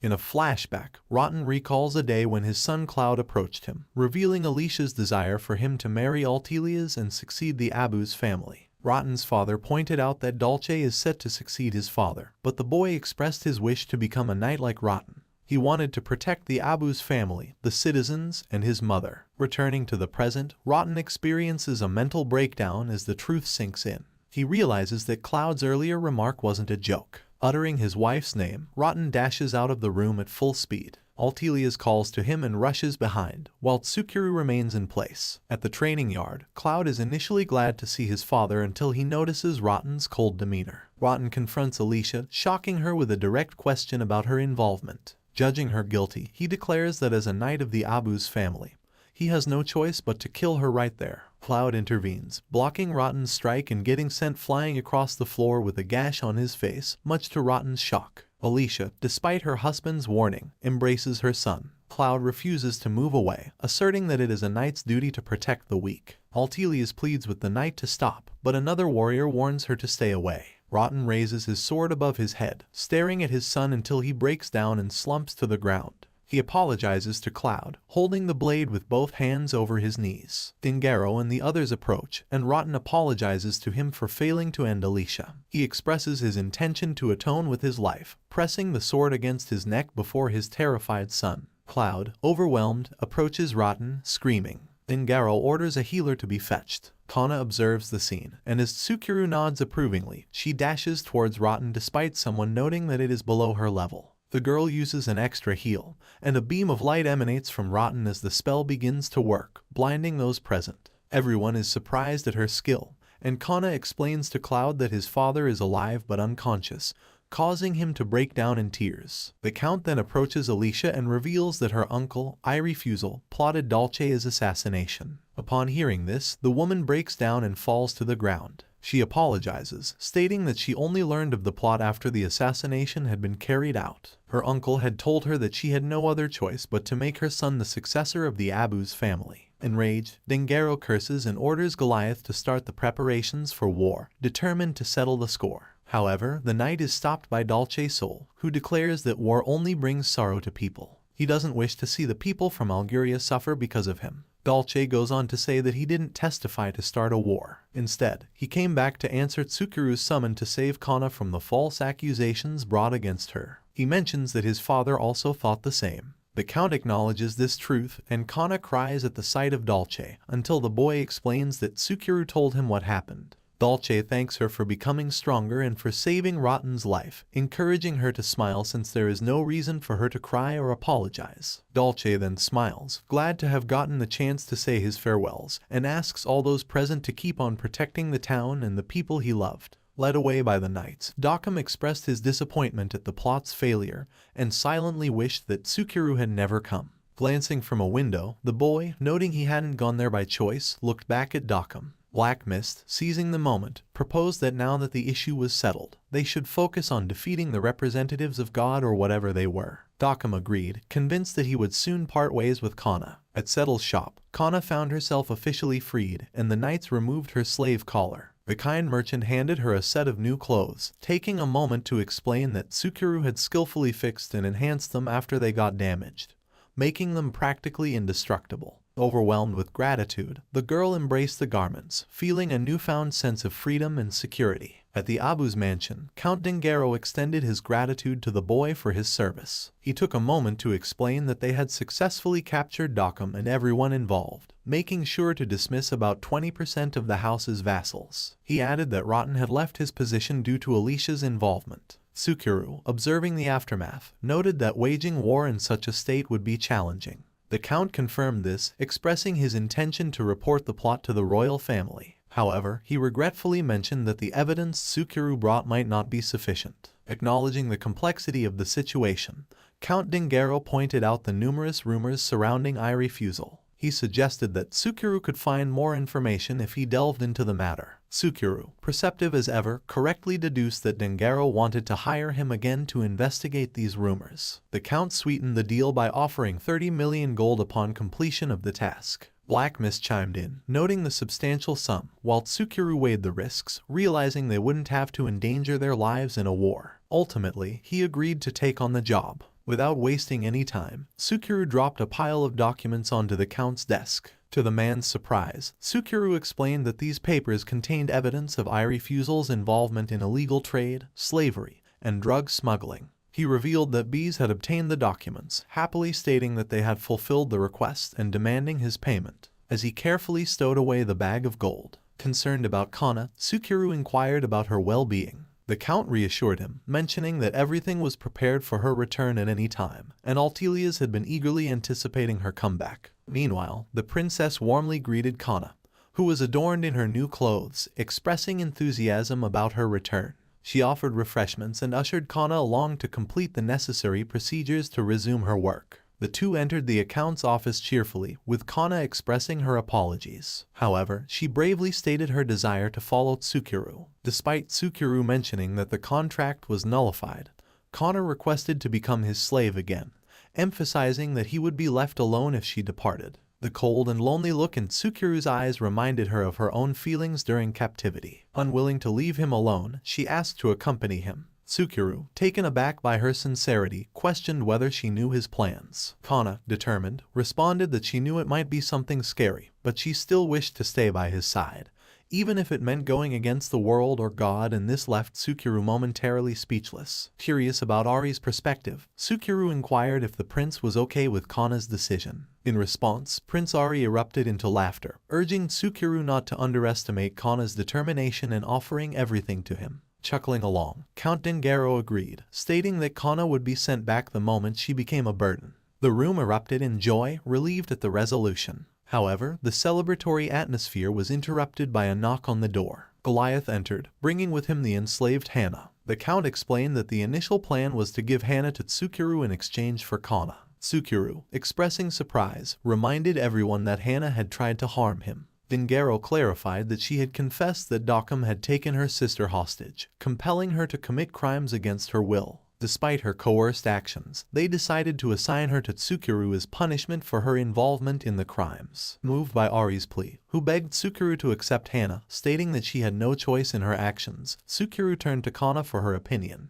After careful consideration, Kana refused, insisting that Hana should endure harsh conditions until her last breath, driven by the fear of becoming as helpless as she once was due to Dokkum's influence. However, unwilling to see Hana suffer, Kana offered to buy her if Tsukuru didn't want her, vowing to watch over her as a fellow worker under the Abu's family. Tsukuru, moved by Kana's compassion, relented, allowing Hana to follow him but under the condition that she would only act under his orders. Hana, grateful for the opportunity, swore to uphold this commitment with her life. Later, at Settle's shop, the merchant cautioned Tsukuru about the legal consequences of inflicting violence or issuing impossible orders to slaves. He urged Tsukuru to stay in touch and issued a veiled threat regarding Kana's safety. Tsukuru agreed to keep contact and, as the merchant offered to supply him with whatever he might need for his journey, Tsukuru surprised everyone by revealing that there was still something he needed to do. Tsukuru carefully examined Hana's stats when Dengaro approached him with a favor. Dengaro explained that the soldiers' morale was low, and with Rotten stepping down, Goliath was the only one left in charge, leaving the house vulnerable to attacks. Dengaro urgently requested Tsukuru to share his skills with the soldiers and bring Rotten back into action. Rotten, isolated and broken in his room, remained unresponsive to his son's calls. Cloud, hearing a knock on the main door, opened it to find Tsukuru, Kana, and Hana. The cook headed straight to Rotten's room, forcefully kicking down the door. She informed him that the Count wanted him to train the knights, grabbing him by the collar and shouting that they were too weak. She insisted he should help in their training. Rotten argued that he had already stepped down, but Tsukuru was adamant. Cloud worried about the situation, but Kana reassured him, asking him to trust Tsukuru. The knights arrived, pleading with their former commander to return. Goliath admitted he couldn't handle it alone, and they needed Rotten's help. Dengaro and Altelias were waiting for him. Kana suggested that Tsukuru should say something, but the boy, frustrated, questioned why he should deal with this. He recalled how he was thrown into the forest while Rotten lived a comfortable life. Tsukuru expressed that only his friend Ikanos tried to help him. Despite Rotten not having to return, Sukuru decided to teach him his skills so he could, in turn, teach others. He declared they were heading to Ball Forest immediately to start the training. Meanwhile, in Sunset, the capital of the kingdom of Luke Sandale, the heroes were undergoing relentless training to defeat the demon lords. Ikenos, healing the wounded, wondered why they had to fight the demon lords before collapsing from exhaustion.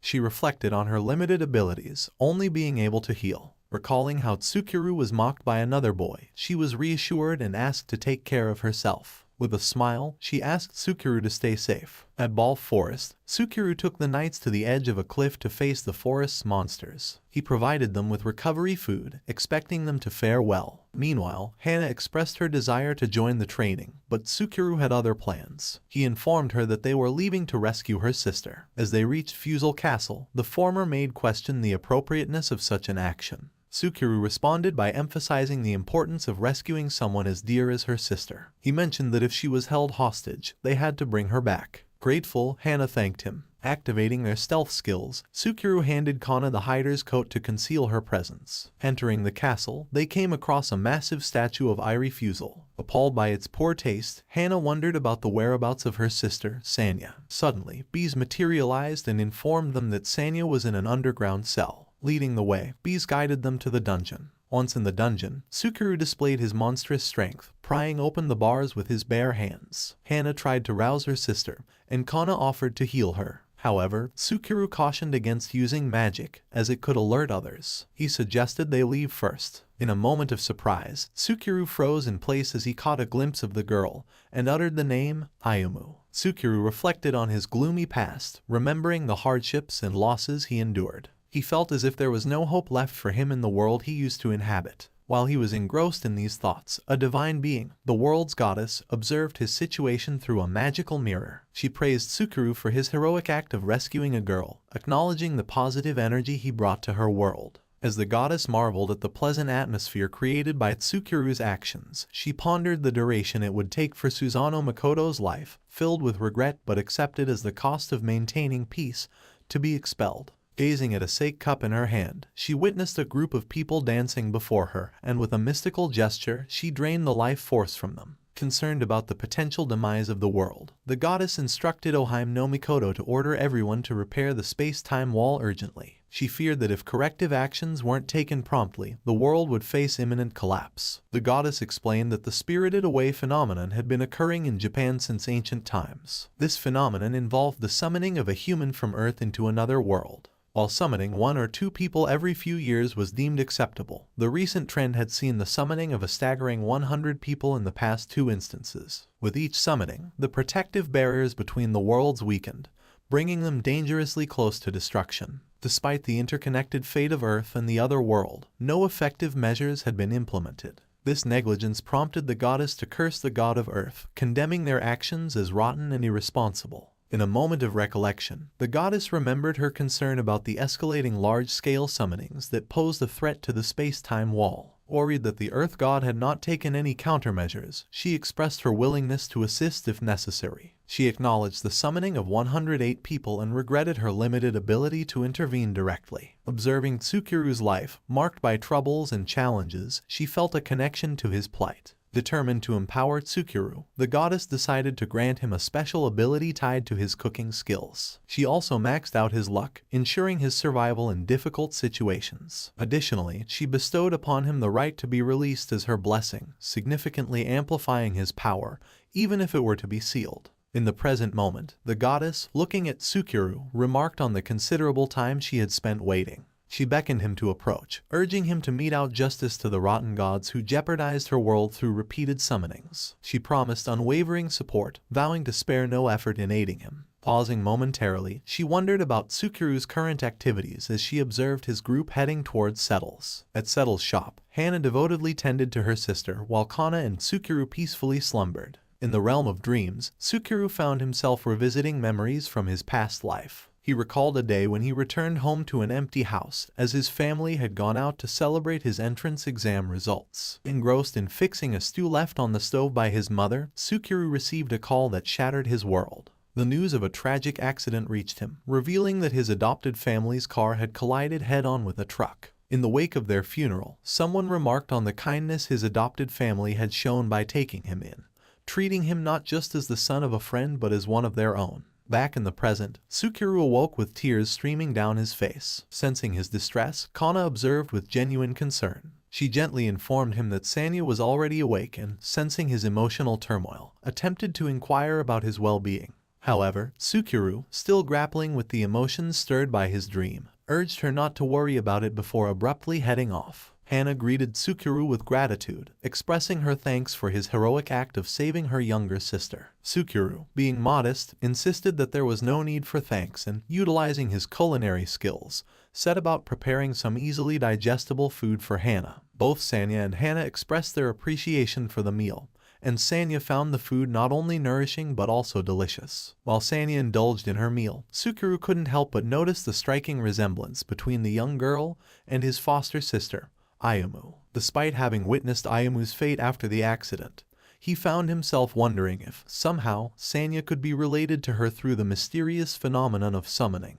Observing Tsukuru's lingering gaze, Sanya became aware of his curiosity and, when questioned about her knowledge of Japan, denied any familiarity. Undeterred, Tsukuru bombarded her with a series of questions about her origins. However, before the interrogation could escalate further, Hana intervened, revealing that Sanya was her sister, and they had grown up together until being separated as indentured servants. Tsukuru, realizing the awkwardness of his questioning, quickly brushed it off with an apology, urging Sanya to enjoy her meal before it got cold. He then departed, with Kana following him. At the stairs, Kana confronted Tsukuru about his peculiar behavior around Sanya and sought an explanation. After a thoughtful pause, Tsukuru admitted to his shock, believing that Sanya might have been someone he knew, although it turned out to be a mistaken assumption. Kana, with some hesitation, accepted his explanation. Tsukuru, redirecting the conversation, asserted that they needed to head to Balf Forest. Agreeing with determination, Kana then requested Tsukuru to inform her when the time was right. After a moment of hesitation, Tsukuru reluctantly agreed.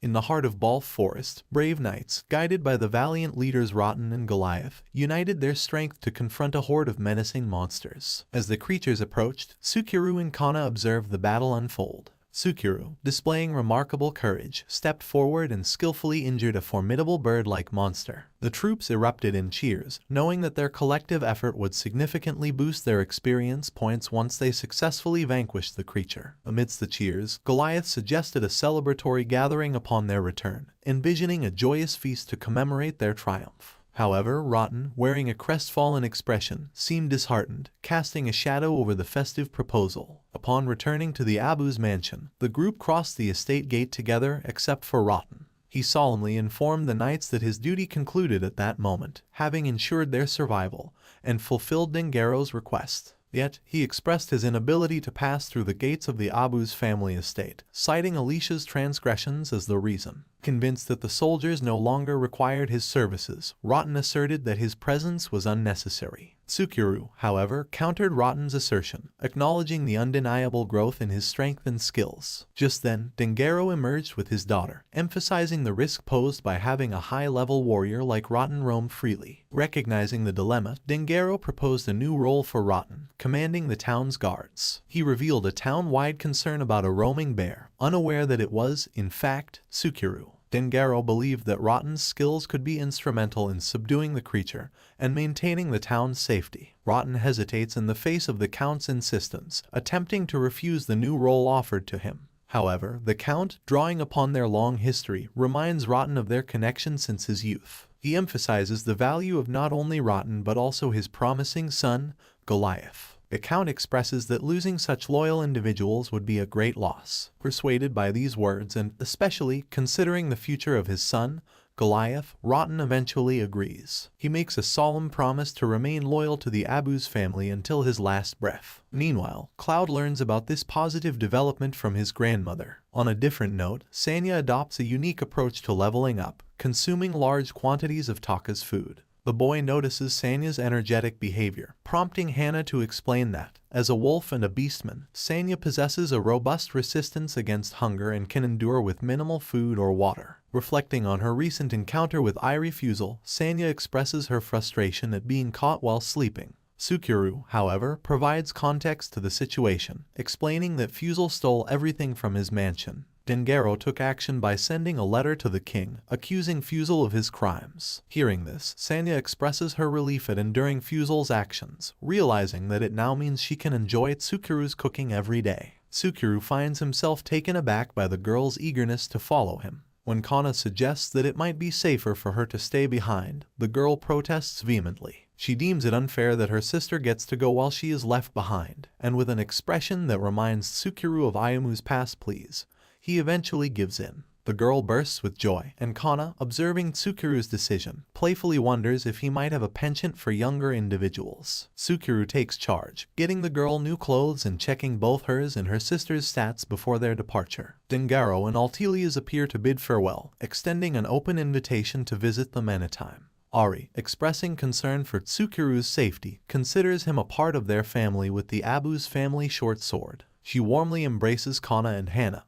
urging them to return whenever they wish since they are cherished as sisters. After bidding their farewells to settle in Rotten, the group sets off. Tsukuru announces their first destination, Ball Forest, where Hana and Sanya will undergo training. While regretting leaving a town of beastmen, Tsukuru recalls the fluffy ears he encountered. Sanya, proud of her own ears, points them out, prompting a playful gesture from Kana, who tugs on her own ears. Suddenly, Tsukuru senses a presence nearby, and Hana identifies it as a great bird flying overhead. Kana wonders why it is outside the forest and so close to human settlements. In horror, the girl realizes that it is heading towards the city of Algeria. As the enormous birds approached the city, Kana quickly understood the danger. She activated her wind magic, propelling herself into the sky. With a burst of determination, she launched multiple fire javelins at one of the birds, engulfing it in flames. Tsukuru skillfully caught her as she descended, and together they landed with triumphant cheers from the onlookers. Excitement turned to urgency as Sanya warned them of approaching monsters. Swiftly, Bees intervened, defeating the creatures before they could reach them. He then shared troubling news with Tsukuru. A large group of monsters was on its way. Kana, realizing the potential threat to Goliath and others, felt a sense of responsibility. Determined to prevent disaster, Tsukuru instructed Kana to prepare for intercepting the monsters before they reached the city. The gravity of the situation sank in, and Kana couldn't bear the thought of Goliath and the others being overrun. Tsukuru, unwilling to let his friends face such peril, took charge. He directed the group to gear up for combat, positioning Hana and Sanya strategically behind Kana. With a resolute spirit, Kana unleashed a fiery storm upon the approaching creatures, leaving a path of destruction in their wake. The flames roared, creating a barrier between the monsters and the city of Algeria. As Tsukuru skillfully wielded the power of the black mist, Sanya couldn't help but marvel at its incredible strength. A sense of wonder filled her as she pondered whether, through rigorous training, they too could reach such extraordinary heights. Tsukuru urgently called out their names, rallying them to join the fight. With a quick assessment of the situation,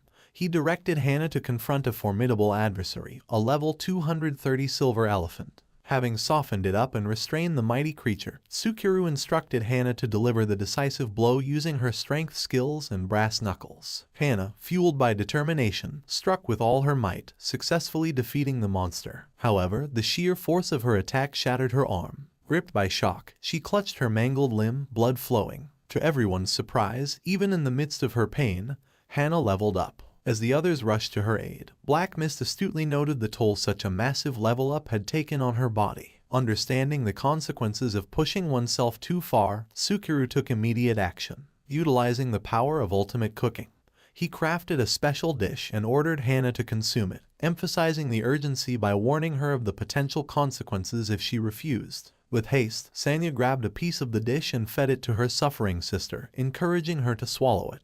Astonishment filled the air as everyone witnessed the miraculous effects. Hana's shattered arm fully regenerated. Tsukuru brushed off Sanya's apology and insisted that the mistake was his own. This surprised Hana, who couldn't help but feel a twinge of jealousy as she recalled Tsukuru's strict training methods, particularly the rigorous healing practice he had imposed on her. Tsukuru quickly countered Hana's thoughts, pointing out that she possessed healing skills, unlike Hana. He reminded her of the times he had assisted Kana in times of trouble. Before Hana could press the matter further, Tsukuru distributed stamina-enhancing onigiri to the group, ensuring everyone was prepared for the upcoming challenges. With strategic insight, Tsukuru then directed Sanya to target a level 220 Sulfuria, emphasizing the importance of not being reckless. Eagerly, Sanya entered the fray, dispatching the monster with a throwing axe and reveling in her growing strength as she leveled up. Hana, concerned for her sister's safety, advised her to take the battles more seriously to avoid getting hurt. During the synchronized battle, Hana couldn't help but wonder if their shared Wolfkin heritage played a role in their coordination. Tsukuru, observing the situation, noted to himself that despite their synchronization, Sanya tended to avert her gaze during combat. This observation added a layer of complexity to their connection. Alarmingly, Tsukuru noticed an increasing number of monsters, finding it abnormal that they maintained momentum despite disrupting their movement. Worried about the potential consequences, he urgently ordered bees to investigate the matter, hoping that nothing would happen. In the midst of the battle, Sanya found herself overpowered by a menacing monster, triggering a sudden and vivid flashback for Tsukuru. The haunting memories of his deceased half-sister surged, and without a moment's hesitation, he dashed between Sanya and the creature, shielding her from harm until Hana swiftly dispatched the threatening beasts. As the dust settled, Kana approached, keenly observing Tsukuru's wound. Brushing off Sanya's apologies, Tsukuru patted her head affectionately, assuring her that he could quickly heal the injury. Expressing relief that Sanya was unharmed, he encouraged her to maintain her spirit and face the remaining monsters. United in their efforts, the group successfully defeated the entire monster horde. Tsukuru, displaying his culinary prowess, prepared a variety of dishes, including a remarkable curry that left both Sanya and Kana marveling. To Kana's delight, Tsukuru also crafted a gigantic dish exclusively for her. Smiles spread across their faces as everyone indulged in the delicious feast. As night fell, Tsukuru took the initiative to conceal their camp. Black Mist, the sentient blade, sensed Tsukuru's unease and questioned him about the lingering emotions since meeting Sanya. Uncharacteristically, Tsukuru had sustained an injury protecting someone, and Black Mist, sensing deeper turmoil, playfully teased him about falling in love with Sanya. Despite Tsukuru's denial, the blade's words lingered, prompting Tsukuru to calm down. However, the night took a mysterious turn as a strong presence enveloped the surroundings. Alarmed, Tsukuru emerged from the tent to find a captivating elf holding a battered bees captive. The elf accused them of damaging the forest. These told his master, Tsukuru, to run before disintegrating. However, Black Mist observed that the creature was still alive, having retreated into the shadow. Turning to face them, the elf declared Balf Forest as her race's sanctuary. She told Tsukuru to atone for their sins of killing monsters and damaging the forest with his life, before unleashing a powerful attack. Tsukuru managed to block the attack with Black Mist and asked the elf why she suddenly attacked him. Surprised that he blocked the strike, she wondered if someone with such defensive power was actually a human. Tsukuru yelled at her not to ignore him, realizing that his companions wouldn't survive against her. Determined to keep her away from them, he stated that he was just defending himself against the monster that suddenly attacked them. While striking at her, he countered that his sins were not as heavy as she claimed. The elf blocked his attack, calling him foolish, and then pushed him back while unleashing an attack of her own. She commented that he could have had a painless death. Tsukuru noticed that, besides her ability to fly, the elf was shielded by wind magic, making her practically untouchable. Black Mist encouraged him to use detailed appraisal, and the boy complied. He discovered that she was Antie, an ancient elf with an impressive level of 415 and extraordinary powers. The blade pointed out that she was the original elf and the progenitor of the elf race, which explained how she managed to defeat bees. When she asked if he had appraised her, the blade mentioned that he was out of luck. The boy brushed it aside, acknowledging that she was 100 levels higher than him and possessed a second life skill that he couldn't comprehend. Pondering how to attack her, the elf grew impatient and decided to end the fight. She sent several tornadoes in his direction, and the boy found himself defending against the powerful onslaught. Kana urged Sanya not to intervene, explaining that they would only be a burden. She encouraged Sanya to wait and believe in Tsukuru's abilities to handle the situation. Meanwhile, Black Mist urged Tsukuru to shift his focus from defense to a closer examination of Antie.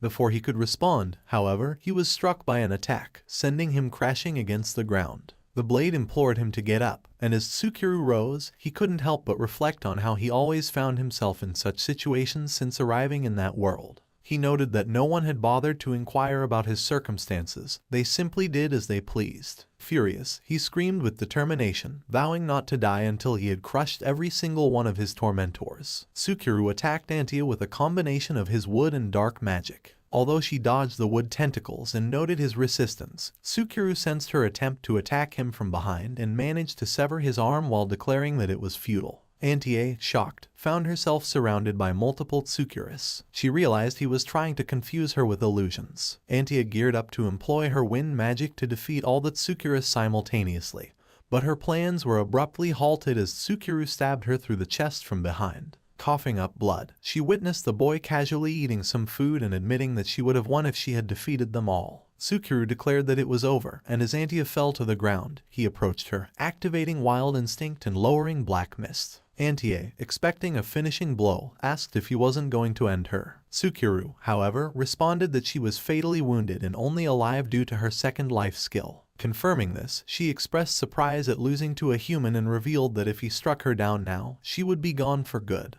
emphasizing that dying after losing was a natural principle. Tsukuru paused, acknowledging that she, too, had her own circumstances. He stated that he wouldn't have hurt her if she had talked like this when they first met. Antia, instead of hostility, began to laugh, confusing Black Mist. Standing up, she introduced herself and surrendered to Tsukuru, allowing him to do as he pleased. Tsukuru brought her to camp, where she met the 3 other girls. She then asked if they were going to put her on a rampage like the monsters and hunt her down, leaving everyone confused. Just as Tsukuru was about to inquire about that, Bees materialized again, explaining that he had investigated the Great Ball Forest as per Tsukuru's instructions. Tsukuru inquired of Bees whether he had discovered the cause behind the rampaging monsters. Antia, appearing surprised, questioned if it wasn't their doing, to which Tsukuru pointed out that they wouldn't have needed to fight the monsters if that were the case. Bees proceeded to report that he had found traces of monsters being driven out and a faint amount of demon's aura. The elf confirmed that some demons possessed such a skill. Bees believed that the demon was likely the cause of the rampage. Tensely, he blamed Antia for blocking his return, and they exchanged tense stares. Tsukuru intervened, attempting to calm the situation, suggesting they discuss further now that they knew they were not enemies. The elf invited them to her village. Upon reaching the village, adult elves welcomed her with reverential bows, and cute child elves greeted her happily. Reassured that the monsters wouldn't attack, Antia led them. She mentioned that it had been a long time since humans or beast folk had visited the village due to their neutrality and unwillingness to get involved with other tribes. However, she pointed out that they would act if demons were involved, and both human and beast folk tribes would do the same. Tsukuru, feeling skeptical, believed that Antia might be exaggerating since it was just one demon causing trouble. However, she explained that a demon attacking a human or beast folk city wasn't a simple matter. She began to recount a long story, dating back thousands of years. Antia narrated that following the gods' war, an alliance of elves, humans, dwarves, and beast folk engaged in a war against the giants and demons. After hundreds of years, the alliance prevailed, but at the cost of horrendous casualties and the destruction of one of the 3 great continents. Giants and demons were driven out to the ravaged eastern great continent. Since then, the Quadruple Alliance had been protecting their land, despite the existing non-interference pact between the Alliance members. Antia emphasized that the human tribe had been acting suspiciously,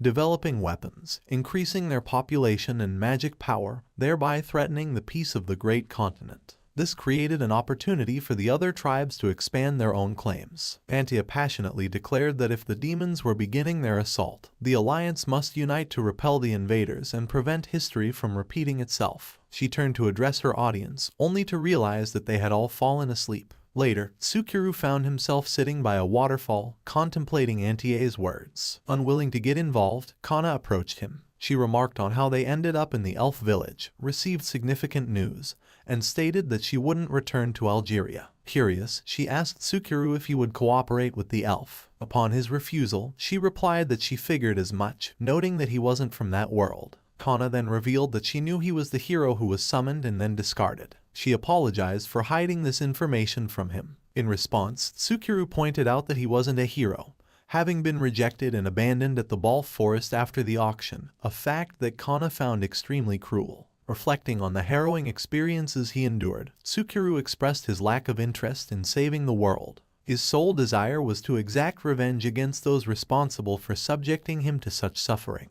In response, Kana passionately declared that he had already become a hero in her eyes by saving her, Hannah, Sanya, and the people of Algeria's city. Holding his hand, she pledged not to forgive those who had caused him pain. Their tender moment was abruptly interrupted by Sanya's sudden appearance. In the background, Hannah and Antia overheard the entire conversation. Sanya echoed Kana's sentiment, vowing not to forgive Tsukiru's tormentors. Antia, seemingly amused by the adoration, offered to join their cause, teasing that she was single. She then shifted to a more serious tone, stating that based on Tsukiru's mention of the hero summoning, they might be headed to the same destination. Antia requested to come along, highlighting that her abilities and knowledge would be valuable. Despite his reluctance, Tsukiru begrudgingly agreed. Sanya playfully teased Tsukiru about his growing harem, and while the group engaged in light-hearted banter, Antia coldly noted that, at present, there were no apparent enemies to justify a summoning. Elsewhere, a colossal figure raised a warhammer,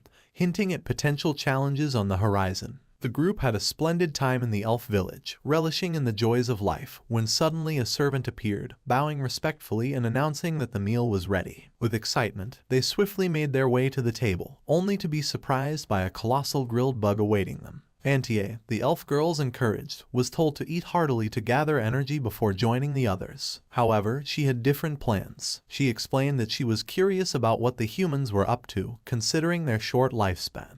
Antia promised to return in 100 years and requested them to look after everyone during her absence. Black Mist and Tsukiru observed this silently, while Kana pondered over the bug predicament. She recalled that neither she nor the beast folk were accustomed to eating insects. Reflecting on his survival days in the forest where he consumed numerous insects, Tsukiru concluded that they had no choice. Despite their reservations, he expressed gratitude for the meal and insisted on cooking for the elves as well. To everyone's surprise, Tsukiru pulled out a massive monster carcass from his inventory. The elves were amazed as he effortlessly chopped it up with black mist. Determined to leave an impression, Tsukiru utilized his ultimate cooking skills to create several delicious dishes from the meat, which everyone eagerly devoured. The elves praised the cook, impressed by his culinary prowess. In the midst of enjoying the giant bug, Tsukiru savors the peculiar taste, secretly acknowledging that it's a tad overcooked. Hannah then interjects, informing everyone that her training has concluded and, with a keen understanding of Tsukiru's purpose,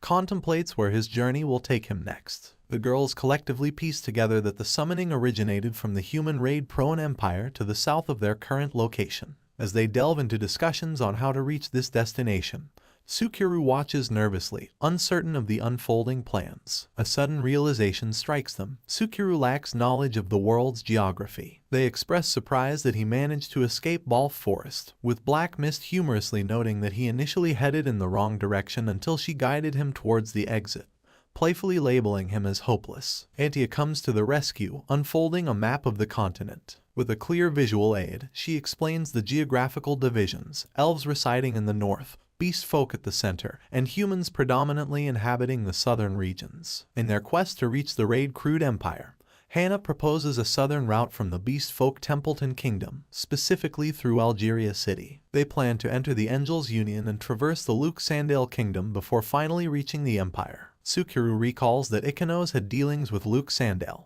The maid elaborates that passing through the Templeton Kingdom would be smooth due to the peaceful coexistence of humans and beast folk. Kana adds that she has experience entering the Angels Union, solidifying their decision to take that route. However, their strategic planning is abruptly halted when Antia and Tsukiru sense an approaching presence. An elf promptly alerts them, revealing that something resembling a meteorite is hurtling from the sky. Kana and Antia take charge, stepping forward to thwart the potential danger. Combining their fire and wind spells, they conjure a colossal fireball and launch it at the object, hitting it with full force. Despite their efforts, the object crashes into the forest, revealing itself to be a mountain-sized entity once the dust settles. Kana observes that it could have been disastrous if it fell on the village. Sanya expresses relief that it missed, but Antia sternly insists there's no cause for celebration. She declares her unwillingness to forgive the colossal being that emerges from the crash site, addressing it as the ancient giant, Crafton. The enormous giant boomed with laughter, welcoming Antia and taking notice of her petite stature. Tsukiru carefully observed Crafton, discovering that he was a level 495 ancient giant with a powerful focus on physical attacks and destruction. His level surpassed Antia's, and the potential harm to the village was clear if a battle erupted. A playful exchange unfolded between the towering giant and the agile elf. Accusations flew as the elf claimed Crafton had unleashed a subordinate to create chaos, but the grinning giant vehemently denied any involvement. Antie, frustrated, demanded to know why Crafton had arrived on the continent. In response, Crafton revealed he sensed Antie's momentary disappearance and decided to pay a visit. He ominously declared this encounter would be their final meeting, lifting his mighty hammer. Just as Crafton prepared to strike, Tsukuru swiftly intervened, slicing the giant's fingers and delivering a series of blows to his massive arm. The weapon crashed to the ground. Intrigued, Crafton turned to the young boy on his shoulder, questioning his identity. Tsukuru confidently introduced himself as the human who had deprived Antia of her second life. He challenged Crafton, expressing disdain for powerful beings who oppress the weak without explanation. Crafton, unconvinced by Tsukuru's claim, taunted him, suggesting the boy couldn't comprehend his strength. He even offered to let Tsukuru go if he apologized and cried, insinuating fear. Enraged, Crafton swung his hammer wildly, attempting to strike Tsukuru. However, the nimble boy skillfully dodged every blow, skillfully leading the conflict away from the vulnerable village. In the midst of the chaos, Antia took charge, instructing non-combatants to seek safety indoors while those capable of fighting were tasked with protecting the village. Amidst the turmoil, Kana worried about her master,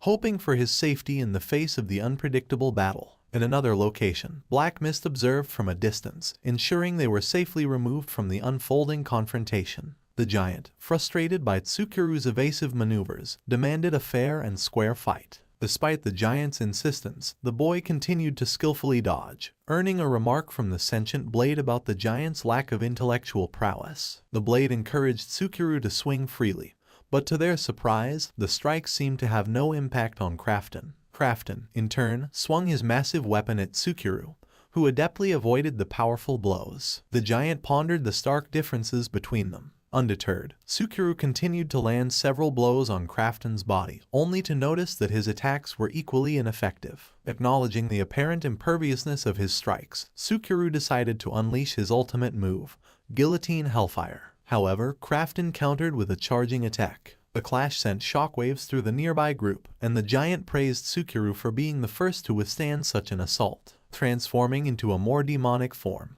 Crafton revealed himself as the founder of the giant tribe and the ruler of both giants and demons. He demanded to know Tsukuru's name, his imposing figure challenging him to reveal his identity. Tsukuru complied with Crafton's demand and revealed his name. Intrigued, the giant questioned Tsukuru about his power, expressing disbelief in Temazu's demise and speculating about the existence of two ancient types within humanity. However, Tsukuru, maintaining his humble stance, denied any knowledge of ancient types, asserting that he was just an ordinary person. Crafton remained unconvinced, declaring that Tsukuru's fate was sealed. However, he commended the boy for making him serious. With a powerful motion of his arm, Crafton generated a shockwave that sent Tsukuru flying and caused significant damage. Undeterred, Tsukuru, after consuming some food, managed to recover and stood up, much to the giant's amazement. The colossal creature, observing Tsukuru's resilience, remarked that the boy was merely prolonging his inevitable fate. Tsukuru, however, responded confidently, stating that he was just getting started.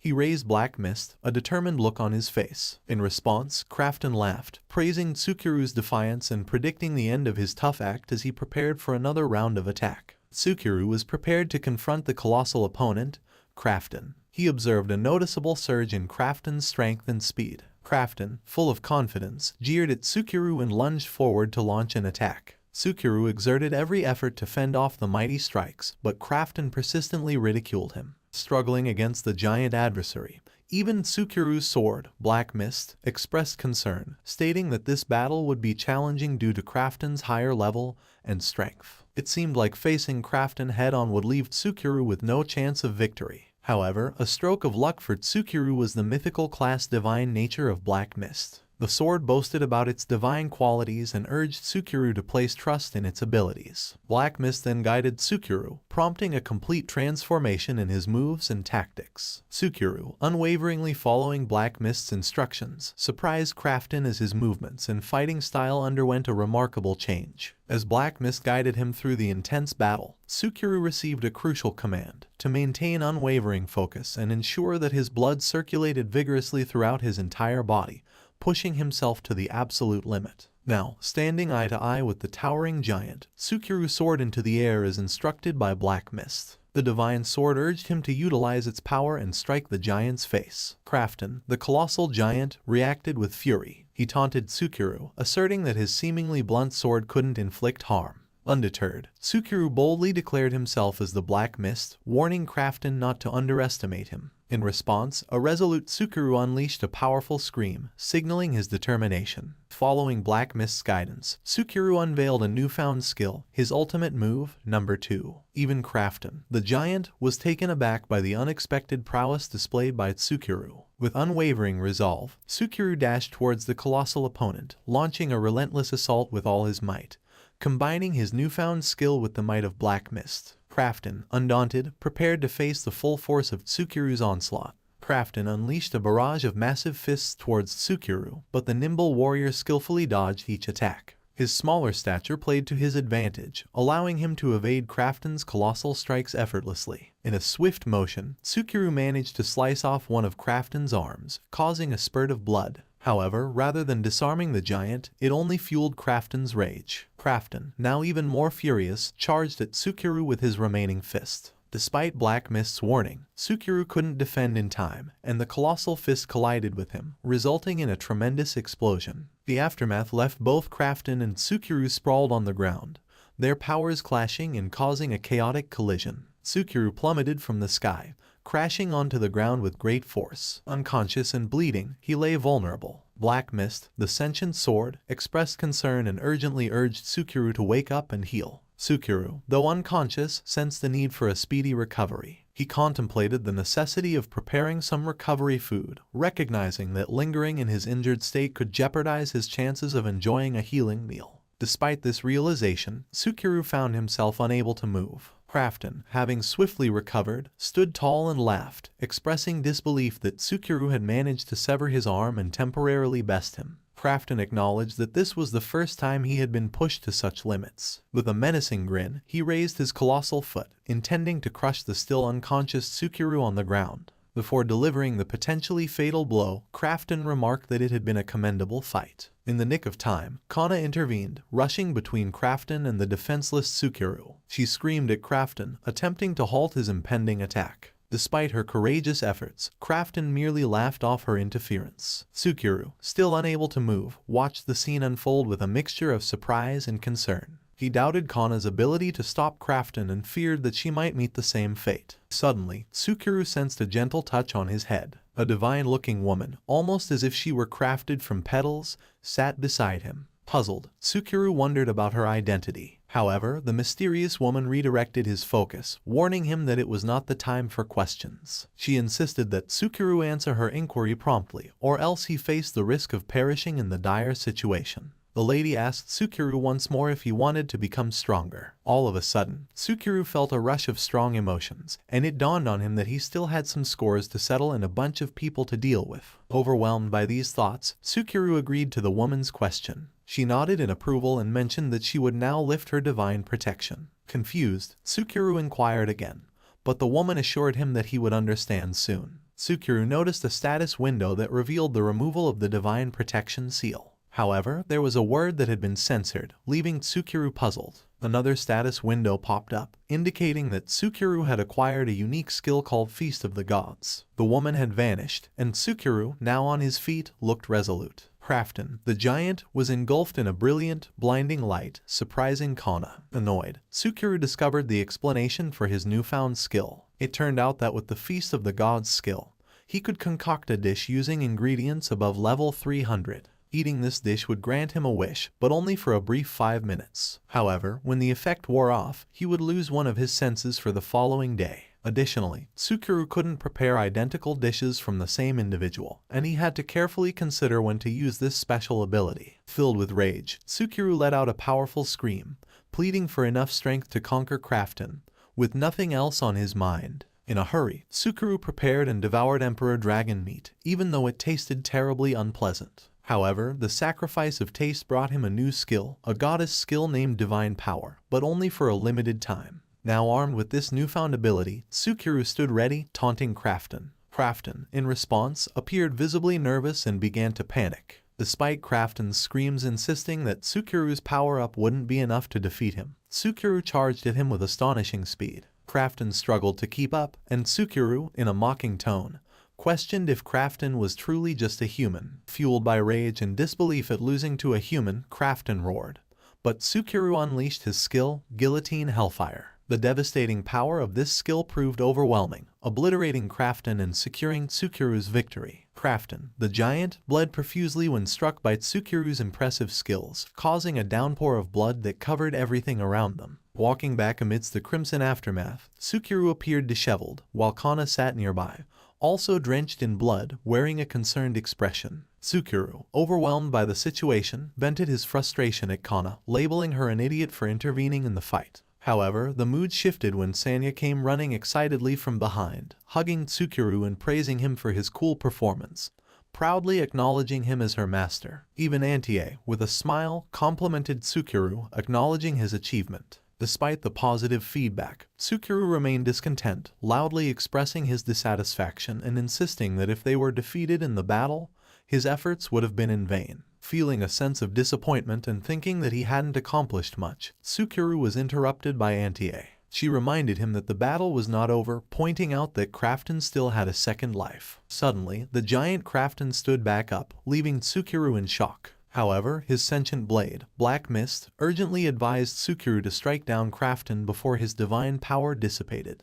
Determined, Tsukiru rushed forward to complete the task, fully aware of the urgency. Crafton, in response, let out a scream and summoned his weapon, Mjolnir, causing it to fly back into his hand. Astonishingly, even the hand that Tsukiru had severed regenerated completely. Undeterred, Tsukiru prepared to face Crafton once more. However, a blinding flash of light suddenly engulfed them, transporting Tsukiru and the girls to a vast open desert. Crafton was nowhere to be seen. In the midst of their confusion, Tsukiru felt a strange sense of familiarity with the blinding light, reminiscent of when he was initially summoned into this world. The group, now disoriented, wondered about their current location. Sanya, in a panic, questioned if they were dead, but Hanya reassured her. Antia speculated that the power of Mjolnir had transported them to another place, sensing the absence of Crafton and the elves. Assuring everyone that they were still alive, Antia mentioned that it seemed like they were in a different world. Kana, in her anxiety, asked if they had ended up in Japan,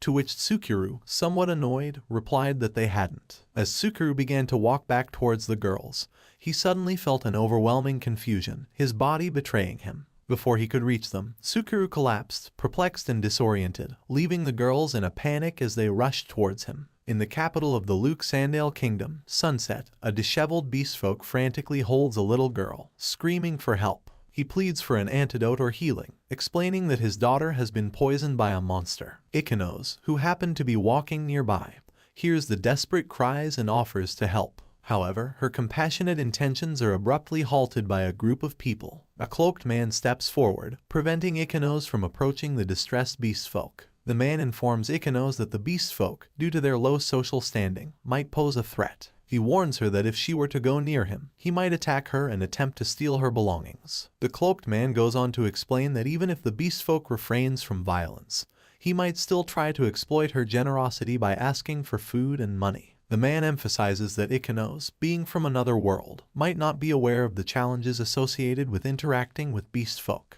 He shares a grim insight, revealing that these individuals would go to great lengths to garner sympathy, pretending to be sickly or even resorting to extreme measures like crushing their eyes or cutting their own hands and legs without hesitation, all in a desperate bid to beg for money. The desperate beastfolk pleads for help, but the cloaked man persists, insinuating that the man likely kidnapped the child and intentionally weakened her. He urges Ikanos not to get involved with their kind. Despite the accusations, Ikanos observes that the child remains in a weakened state. Still, the cloaked man dismisses her concerns, asserting that even if she heals the child, she will ultimately face a tragic fate of being used and discarded. Feeling torn and conflicted, Ikanos expresses her uncertainty. She admits she doesn't know the truth and is unsure of what to believe. In this harsh world, where lives are seemingly undervalued, she contrasts the situation with Japan, where people's lives hold greater significance. Ikanos laments the callous disregard for life in this world, where children from other realms are exploited as tools of war without hesitation. She reflects on the abandonment of individuals who do not serve any immediate benefit to those in power. Ikenos' friend notices her distress and takes the initiative to comfort her, helping her calm down amid the unsettling circumstances. Ikenos, still reeling from the harsh realities of this world and the unsettling beliefs of its inhabitants, expresses her disgust. Even her classmates, now adapting to these norms, are embracing the idea of going to war as heroes in a society where slavery and discrimination are deemed normal. Overwhelmed by her emotions, Ikenos breaks down and confesses that had she known the true nature of this world, she would never have allowed Tsukuru to venture here alone. She envisions the worst possible scenarios for Tsukuru, enslaved, begging, or worse, already dead. Tears stream down her face as she grapples with the haunting possibilities. In this moment of despair, Ikenos' friend intervenes, urging her not to entertain such bleak thoughts. She provides solace, encouraging Ikenos to endure and become stronger. The goal is clear: defeat the demon lord and find a way back to their own world swiftly. Offering reassurance, Ikenos' friend expresses confidence that they will reunite with Tsukuru on their journey. Grateful, Ikenos holds onto her friend's hand, thanking Miki for the support and finding solace in the hope of a brighter future ahead. Tsukuru and the girls found themselves in a vast desert when they were suddenly transported during their battle with Crafton,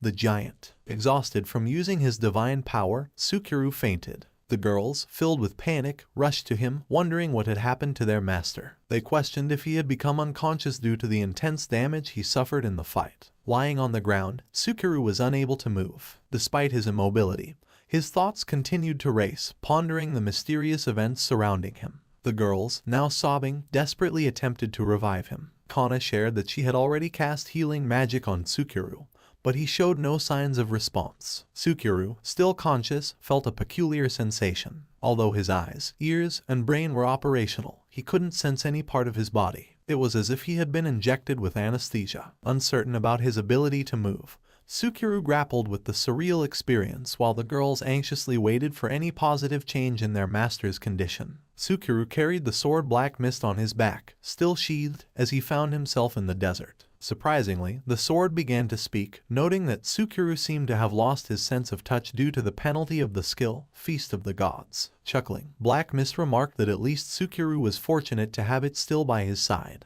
The sword explained that despite Tsukuru's current state, they could still communicate through telepathy. In an unexpected turn, the sword started moving on its own, hovering over Tsukuru. The girls, seated beside him, were taken aback. Black Mist declared itself as the divine sword and proclaimed that it would now serve as the pervert's interpreter. This revelation shocked the girls, but Sanya couldn't help but laugh at the peculiar title Tsukuru had earned, the pervert. Black Mist amusingly recounted an incident where Tsukuru, in his excitement, forgot he was naked, leading to the quirky title. Frustrated, Tsukuru, though unable to speak aloud, silently urged Black Mist to refrain from sharing embarrassing tales with Sanya. Unfortunately, only the sword understood his silent protest. Black Mist insisted it was doing Tsukuru a favor by recounting these amusing stories, leaving Tsukuru contemplating what he would do once he regained the ability to move. After carefully surveying the surroundings, Antia and Hannah returned to the group. Antia shared her findings, explaining that she was unfamiliar with the land they found themselves in. She also noted that it didn't seem to be the dreaded Death Continent, where giants and demons usually reside. Hannah chimed in, mentioning that although there were many demons in the vicinity, there were no signs of other tribes. Observing her sister, Sanya noticed that Hannah was covered in blood and inquired about it. Hannah reassured her that it was the blood of demons, emphasizing that she was unharmed. Meanwhile, Tsukuru remained on the ground, still unable to move. As the girls discussed demons, he recalled Crafton mentioning his rule over both giants and demons. Black Mist, acting as the interpreter, relayed Tsukuru's thoughts to the girls. Antia acknowledged the connection between giants and demons, explaining that it had been the case since the Gods' War. She elaborated that even after the defeat and banishment of demons and giants to the Death Continent, the ancient type demons had never made an appearance. The Black Mist suggested that maybe the ancient type of the demon was already deceased, but Antia disagreed. She insisted that it wasn't possible, explaining that even if an ancient type dies, a new one would be born. Tsukuru, communicating through the Black Mist, shared that to control other tribes' forces, one could either cooperate with their ancient type, make them submit, or confine them somewhere to prevent interference. Antia inquired if they were in that supposed prison, wondering if that's why only demons were present. Tsukuru considered it mere speculation, thinking that if he could summon bees, he might learn more. Unfortunately, he discovered he couldn't use any skills when devoid of his sense of touch. The black mist conveyed that they were currently short on ideas. Sukuru suggested to the girls through the black mist that they set up camp and wait for him to recover. Kana, quick to take charge, volunteered to assemble the tent. She instructed Antia and Sanya to establish protective wards, and she requested Hana to prepare a meal. In addition to her tasks, Kana utilized her clean spell to remove the blood stains from Hana. Observing Kana's unusual behavior, Hana inquired about her thoughts. Caught off guard, Kana became nervous and claimed it was nothing. Hana reassured her that feeling anxious in such a situation was normal, assuring Kana that everyone felt the same way. To ease Kana's nerves, Hana suggested that a warm meal might help, promising to prepare it herself. Kana, slightly calmed by the comforting words, expressed her gratitude to Hana. Later at the camp, everyone took a break, resting, while Kana sat beside Sukuru. She had a warm towel ready to place on Sukuru's head when, unexpectedly, the sword conveyed that Sukuru mentioned he wasn't unwell, and that Kana didn't need to do it. Startled, Kana accidentally dropped the warm towel directly onto Tsukuru's face. Apologizing, she explained that she didn't realize Tsukuru was awake and confessed her concern for him. Kana expressed regret, believing that if she had the strength to help fend off Crafton, Tsukuru wouldn't be in his current state. Tsukuru, however, reflected that he never expected such a feat from Kana in the first place. The sword suggested telling Kana what Tsukuru was thinking, but he quickly intervened, instructing the sword not to reveal his thoughts to Kana. Kana eventually dozes off beside Tsukuru. After some time, Tsukuru slowly regains his sense of touch and his skills. He decides to summon bees, feeling ready to delve deeper into the mysterious land. Tsukuru notices that using the summon skill consumed more of his magic power than usual. However, he also realizes that he has leveled up significantly from his encounters with Antia and Crafton. Now, Tsukuru proudly stands at level 430, having gotten rid of all his useless skills by feeding them to equivalent exchange. As they press forward, Tsukuru contemplates the identity of the divine woman they encountered earlier. Meanwhile, they face more demon attacks, with Antia efficiently dispatching them. Curious, Tsukuru asks Antia if demons also attacked while they were asleep. Antia reveals that the demons claimed to be scouts, but she decided to eliminate them all. Despite Antia's seemingly ruthless approach, Tsukuru summons bees again, understanding that the more demon corpses there are, the more familiars bees can summon, making it advantageous for them. Bees shares his observations, mentioning that he witnessed the edge of this world while demolishing demons. Intrigued, Tsukuru inquires about Bees' experience. It dawns on Tsukuru that Antia was correct, this isn't their world. Tsukuru also realizes that it isn't his original world either, making this place a third world. Considering their predicament, Tsukuru formulates a plan. He believes that if they can find enemies above level 300 and use them as ingredients for the Feast of the Gods, they might be able to return to their world. These adds valuable information, revealing that he has identified the location of the demon's ancient type, potentially holding the key to their journey home. Tsukuru and his party found themselves near a castle, and Bees informed them that the ancient type creature they were seeking was inside. They geared up and prepared to enter. As they approached the castle, a man suddenly attacked them, shouting, "You shall not pass." This man claimed to be Gazan, a noble vampire count and the great demon guarding the land. He warned that anyone disturbing the peace would be eliminated. However, Gazan's speech was abruptly cut short when Sanya swiftly punched him in the face, defeating him with a single blow. Meanwhile, Hana joined the fight, skillfully dispatching the monsters that accompanied Gazan. The monsters were horrified by the demise of their leader. Although a horde of demons surrounded Tsukuru and the girls, they fought valiantly, defeating each demon one by one. Sanya's powerful punch had set the tone for the battle, and Hana's skills added to the onslaught. The monsters screamed in terror as they witnessed the strength of Tsukuru and his party. These, analyzing the situation, explained that the demons reacting to the abnormality meant they were getting closer to the ancient type creature they sought. Hovering above them, Antia shared her thoughts about Crafton's hammer, Mjolnir, expressing doubt that the brainless giant Crafton could have created such a powerful weapon on his own. Curious, Tsukuru inquired whether Antia believed someone else had given Crafton the weapon. Antia affirmed this, pointing out that the elves lacked the ability to create such a weapon, and both beastfolk and dwarves had limited magical power, making them unlikely creators. She explained that the death spirits, possessing high magical abilities, were not on good terms with other tribes, particularly harboring hostility towards the giant tribe. Another possibility, Antia suggested, was that Crafton stole the weapon from the demon tribe. However, Tsukuru countered that the human tribe was also capable of creating such powerful weapons. As they engaged in conversation, Tsukuru and his party skillfully cleared out the demon horde surrounding them.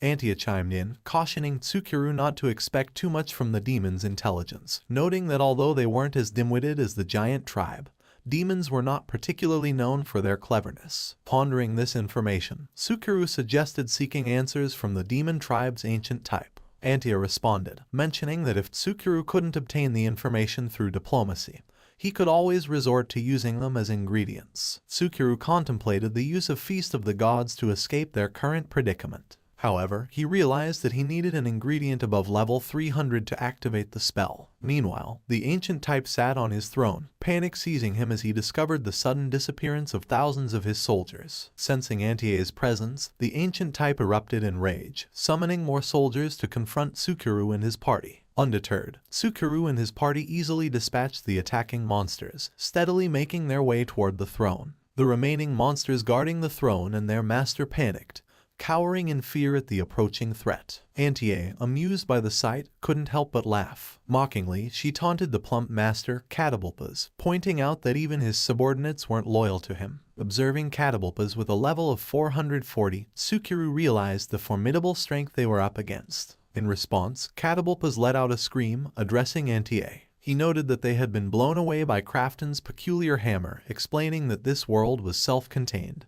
making it impossible for them to escape. Despite the dire situation, Tsukuru recognized that even Catapulpas was unaware of Crafton's weapon. Antie, defending her party, informed Catapulpas that they were only defending themselves when attacked. In response, Catapulpas mocked Antie, claiming she couldn't fight without borrowing power from other tribes. Suddenly, Sanya rushed toward Catapulpas to launch an attack. However, Catapulpas, rising from his throne, revealed a massive eye beneath his fat stomach and unleashed the Curse Eye skill on Sanya. Realizing her mistake, Sanya stood petrified, gazing at the colossal eye. Tsukuru urgently warned the others not to look at the eyes, creating a sense of panic among the party as they witnessed Sanya falling unconscious to the ground. Catapulpa's body became a grotesque sight, covered in small eyeballs dripping from every inch. The eyeballs started emerging like bubbles, slowly filling the entire room. Catapulpas, reveling in his power, continued using his skill and laughed maniacally. Antie, recognizing the danger, urgently ordered everyone to close their eyes. However, Catapulpas dismissed their efforts, asserting that those affected by his Curse Eye's skill were now his puppets. Sanya, completely under the effects of the curse, began walking toward Tsukuru and the others with hostile intent. Acting swiftly, Hana intervened, stopping Sanya and pinning her down. Seizing the moment, Tsukuru grabbed Sanya and leaped into the air above Catapulpas. Catapulpas, witnessing this unexpected move,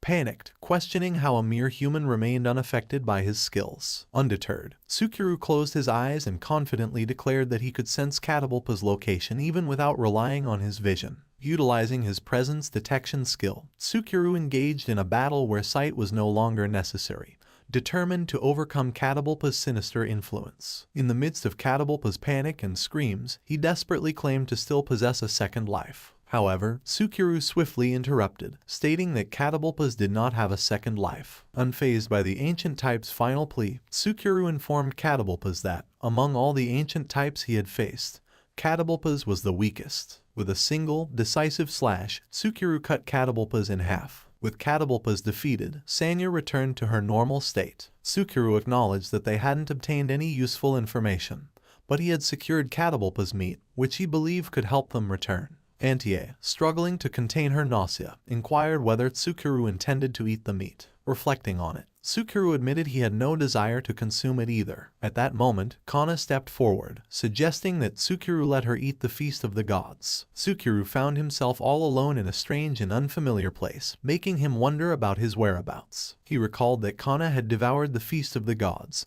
and suddenly, they were all transported. However, Tsukuru discovered that he was now by himself, with no sign of the girls anywhere. As he looked around, it became clear that he was not in Balf Forest, and the surroundings didn't resemble Japan either. Confusion swept over him when he heard a voice warmly welcoming him to their garden. Caught off guard, Tsukuru panicked and instinctively reached for his sword, only to realize that his trusty weapon, Black Mist, was missing. Before him stood the same divine goddess who had aided him in defeating Crafton. She reassured Tsukuru, urging him not to be alarmed, emphasizing that she was not his enemy. Despite her comforting words, Tsukuru eyed her suspiciously, demanding to know her identity. The goddess calmly revealed herself as Oharume no Mikoto, the god of Japan and one of the pillars. Unmoved, Tsukuru declared that he didn't care about her name, pressing her for information about their current location and the fate of Kana and the others. Oharume explained that her name was Harume and that the place they were in was her garden. She insisted that she hadn't done anything to Kana and the rest, clarifying that she had summoned Tsukuru for a brief moment as he was on the verge of returning to his world.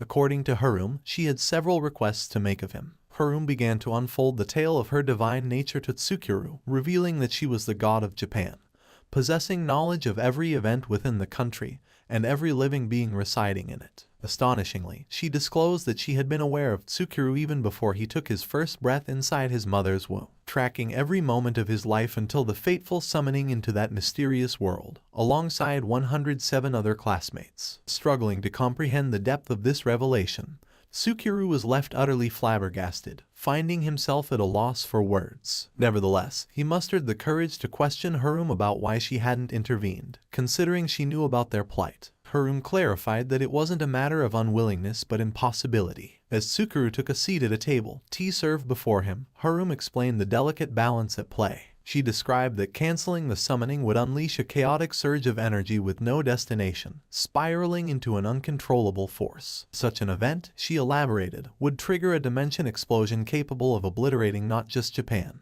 but even the core of the Earth. The consequences would be catastrophic, leading to the eradication of all living beings on the planet. Tsukuru still looks annoyed and asks Harume if she wants him to believe this story of her, but Harume calmly sips on her tea and says that it is a fact and that is why she let Tsukuru and the others go to that world, and fortunately, she has managed to attain her blessings to Tsukuru. Tsukuru is confused and asks her about this blessing, but he suddenly realizes that she was the one who helped him defeat Crafton. Harume explains that this is not all she did, and she tells Tsukuru that he has powers that are unthinkable to have on Chef.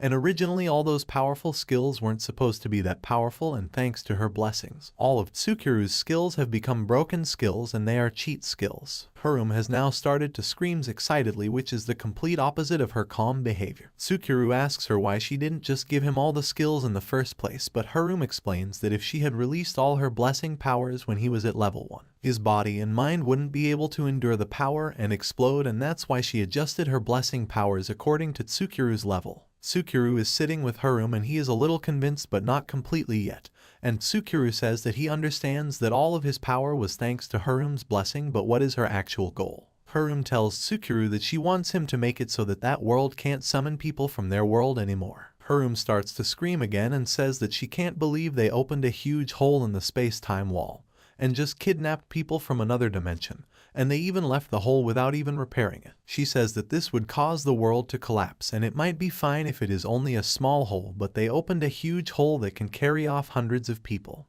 Harume says that this is why she wants Tsukuru to destroy any facilities and documents that are related to dimension summoning in that world. Tsukuru realizes that from the very beginning, the power that he has was given to him to crush them, and he felt a strange sense of purpose, and his goal of revenge seems so much closer to him now. Tsukuru smiles and agrees and says that he will do it while killing those old geezers, and he asks what his reward will be for doing that. Harume is shocked and confused, and Tsukuru plainly asks again what his reward will be for accomplishing her request. Harume gets nervous and out of words, and she asks Tsukuru if her blessings are not enough of a reward to him, and she says that she even worked hard increasing his status, and she gave him the skill, Feast of the Gods. Tsukuru calmly sips on his tea and says that he is grateful for that, but that is a different matter. Harume is annoyed, but she says that she is actually not supposed to do this, but she will do it just this once, and Harume tells Tsukuru that she will reveal something interesting about his sister, Ayumi. Tsukuru screams and asks why she is bringing up Ayumi here, but Harume continues and says that she will tell him about the people that were summoned together with him.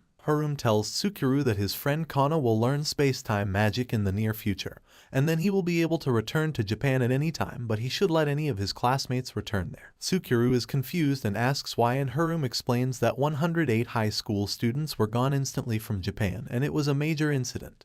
And not only did she have to repair the hole on the space-time wall, she also had to fix the disappearance of 108 people, and she had to go back in time and erase their existence from the world. Harum says that this is why when Kana learns space-time magic, Sukuru shouldn't let any of his classmates return to Japan as their birth records have been erased, and they don't have any places in Japan anymore, and it would only bring suffering to them if they returned to Japan. Sukuru asks Harum if she is saying that they should live in that world and spend the rest of their lives there because it is pointless to return, and Harum agrees. Sukuru asks Harum that what if there is someone who would still want to return despite knowing that while he thinks about Ikenos. Harum says that she can't undo what have been erased, but she can give them a new birth record so that they can live in Japan as a new person, and Sukuru can just call her when that time comes. Sukuru thinks about this offer and he says that Harum is using him like a pawn, and Harum smiles and says that she can't interfere in that world, and Sukuru can't do anything without her blessings and they should help each other. Harum tells Sukuru that she is counting on him. Abruptly, Sukuru finds himself back in the company of the girls,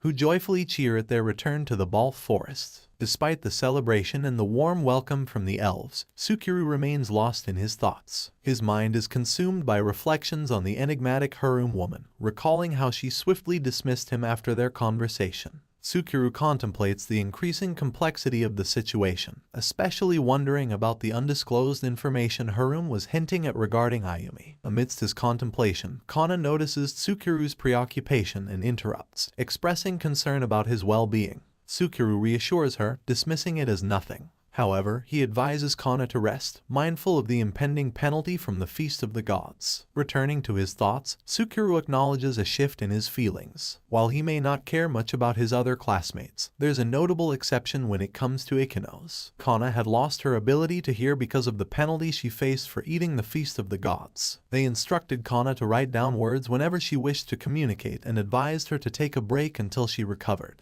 Curious about the time that had passed since their encounter with Crafton, Antia inquired with the other elves. They informed her that it had been about a month. Despite her surprise, Antia expressed her admiration and commended the other elves for safeguarding the forest and the village during her absence. Just as a newfound sense of peace settled in, the tranquility was once again disrupted. However, the elves explained that this disturbance was attributed to the assistance provided by two ancient beings. Dick, the ancient dwarf, and Kobaru, the ancient animaler, arrived clumsily, causing some trees to be knocked down along their way. Kobaru says that when she felt Crafton's presence, Antie's presence disappeared shocked her, and so she came here quickly. She says that the forest and the village were destroyed and the elves were at a loss. Antia thanks Dick and Kobaru for their help in protecting the forest and the village, and they say that it was a crisis for the four-tribe alliance and they came to help, but now that Antia has returned, they now need to return to their countries. They say that it seems that the human country's problem is going to spread too,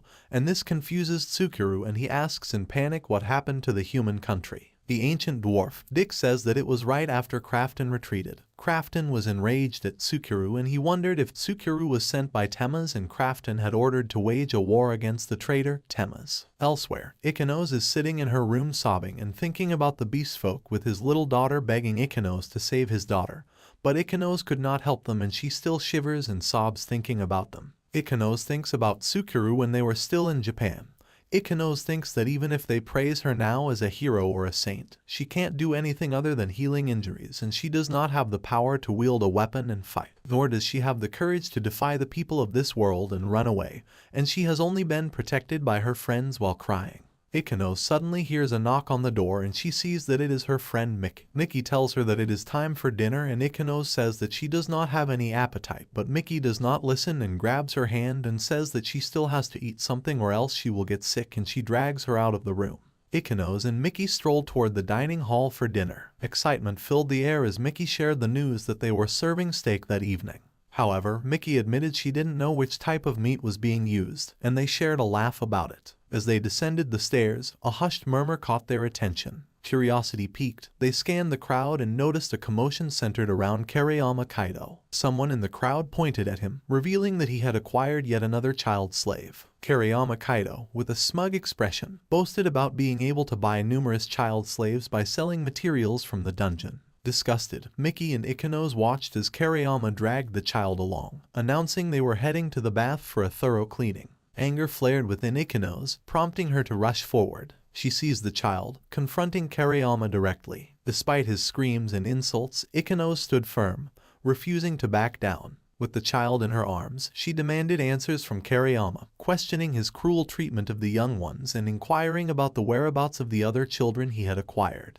Kariyama forcibly seizes the child once more, letting out a scream as he rebukes Ikenos. He asserts that in this world, the person who buys a slave holds absolute power over them. Kariyama defends his actions, claiming that since they were thrust into this world unexpectedly, he's entitled to have some fun. He loudly scolds Ikenos, accusing her of incessant complaining while he is actively trying to adapt. Ikenos, caught between shock and disgust, stands uncertain of her next move. In this tense moment, her other friends, accompanied by Miki, make a timely entrance. Witnessing Kariyama's mistreatment of the child, they join forces with Ikenos, urging Kariyama to cease his actions. The confrontation escalates into a heated argument, with Ikenos' friends expressing their disapproval and demanding an end to Kariyama's unacceptable behavior. Suddenly they hear a bell sound and the leaders rush in the hall and screams that the giants and the demons are invading their territory, and they tell the heroes to prepare their equipment and depart to the battlefield along with the knights. They are informed that this is a war between them and the two tribe alliance, and they have to join up with the other heroes from the other countries in the eastern region and stop the invasion.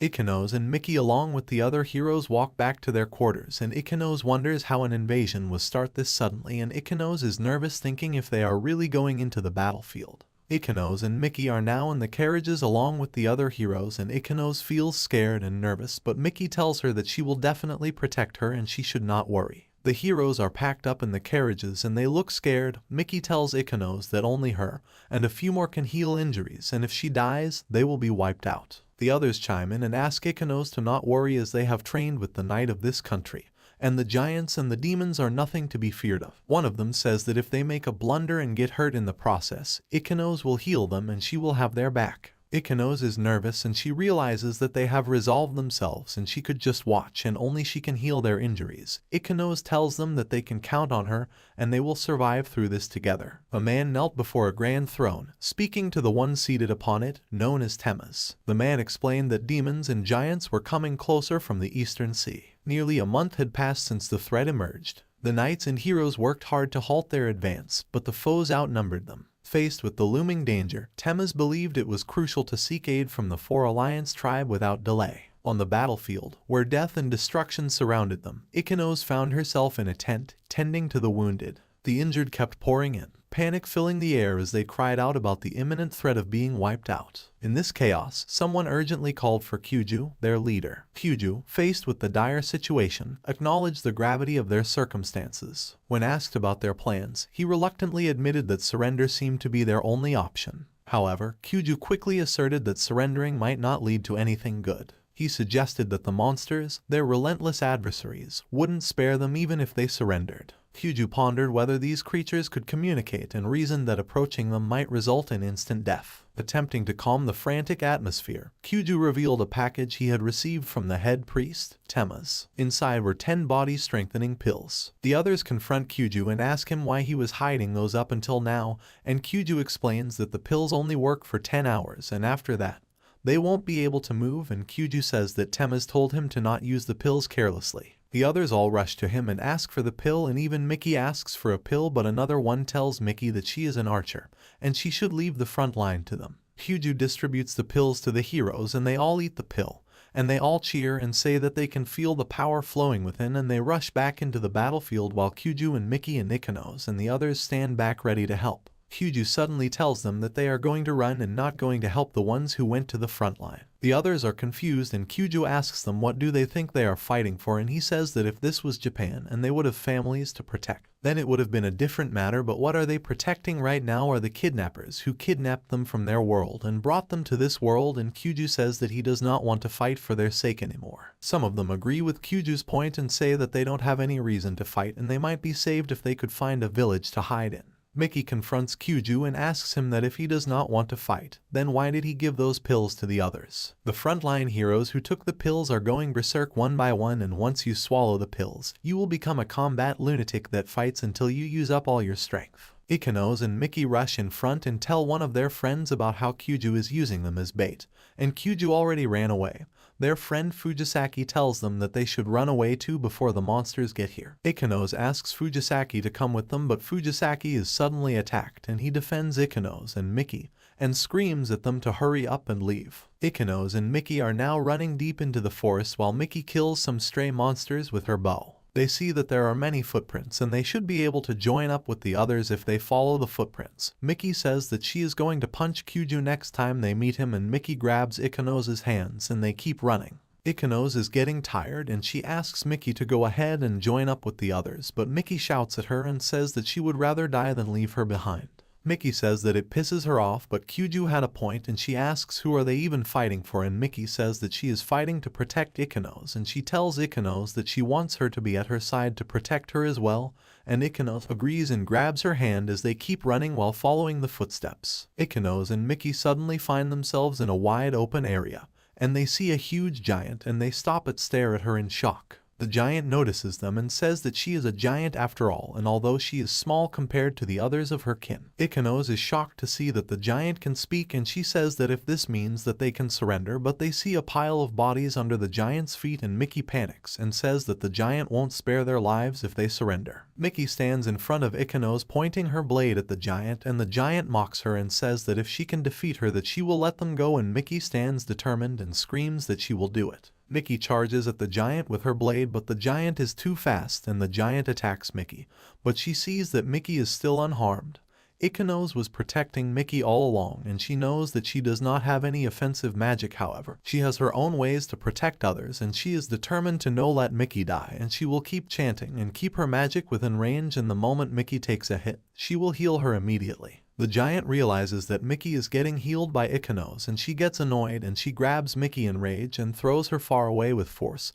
Ikenos rushes towards Mickey to heal her, but the giant grabbed Ikenos and stops her from healing Mickey. The giant picks up Ikenos in her hands, and Ikenos sees Mickey lying on the ground torn in pieces and bleeding. The giant now gets ready to crush Ikenos in her hands. Going back in time, half a day before Ikenos and the others fight against the giants, Sukuru is in the Ball Forest, and Kobaru explains the situation with the human tribe to him. Daiki and Kobaru tell Sukuru that in this past month, Crafton has been using the giants and demons to invade the country while hiding, and that's why they, the beast folk, that were in the human country had to evacuate. Sukuru asks Kobaru about the heroes that were summoned and what happened to them, and Kobaru tells him that she does not know much about them, and from what she has heard, the heroes are going to participate in the war against the giants. Sukuru realizes the situation is dire and he starts to walk. Antia asks him where he is going, and Sukuru says that he is going to the human country, Luke Sandale. Sukuru says that he will be back when Kana has recovered and they can wait for him. Sukuru opens a door to leave, but he suddenly finds some people already waiting for him. Antia sees that it is Tema's and she asks why he is here. Tema's suddenly breaks down, saying that he is glad that Antia is safe, and he says that the giants are invading his territory after they attacked the elf village, and he is here to ask for help to protect his people. Sukuru is confused and he feels something wrong, and Antia also asks Tema's if he really thought that she would believe him. Antia confronts Tema's and says that he was the one who gave Mjolnir to Crafton and had him port them to another world. Antia laughs and says that it backfired on Tema's himself and he ended up angering Crafton, and Antia says that he probably wants to have Daiki and Kobaru to join his cause, but now it is too bad that she is here. Antia asks Tema's to apologize since he tried to harm her, or else she will act accordingly. Tema's finally realizes his defeat and says that he gave Mjolnir to the giants a long time ago so that they could fight against the demons, and he didn't expect that Crafton would use it this way. And Tema's says that he apologizes for Crafton's barbarity. Antia is satisfied and asks Tema's to be careful next time. Sukuru is confused and thinks how could Antia forgive Tema's that easily, and Sukuru's sore. The Black Mist chimes in and tells Sukuru that this is how politics are and no one would benefit from it if they were to fight now, and it is best to work together right now since they have other threats to deal with. The Black Mist says that something is still bothering him, that Tema's claimed human supremacy and tried to eliminate Antia. One wrong move and the human tribe might cease to exist, and yet Tema's boldly made such a plan, and maybe this is related to the hero summoning. Sukuru walks towards Tema's, but he is stopped by the knights, and they ask him what he is doing. Sukuru tells Tema's that he can't let him go home yet, and Tema's asks what a human child is doing in a place like this, and he tells Sukuru that he shouldn't be so violent. Sukuru is enraged and he abuses the old man Tema's, and Sukuru says that he hasn't forgotten that he cast him aside in this place. Sukuru cuts off the heads of Tema's subordinates and his knight with a single slash, and he asks Tema's again if now he remembers him. Tsukuru charges at Tema's and attacks him, but Tema's also dodges the attacks, but not for long. Tsukuru says that Crafton is better than Tema's in power and in speed, and Tema's is shocked and asks Tsukuru if he killed Crafton, and Tsukuru charges at Tema's saying that he killed Crafton, and Tsukuru uses Dark Bind skill and pins Tema's down on the ground. Tsukuru walks towards Tema's and says that this is not the end, and he says that he has been training hard to take revenge on Tema's and everyone around him. Tema's realizes the dire situation he is in and he starts to panic and starts to blabber like a senile old man, but Tsukuru ignores Tema's pleads, and Tsukuru shows Tema's his status card with all his skills and says that he has become strong to exact revenge on Tema's, and he still has this many skill that he haven't yet used on him.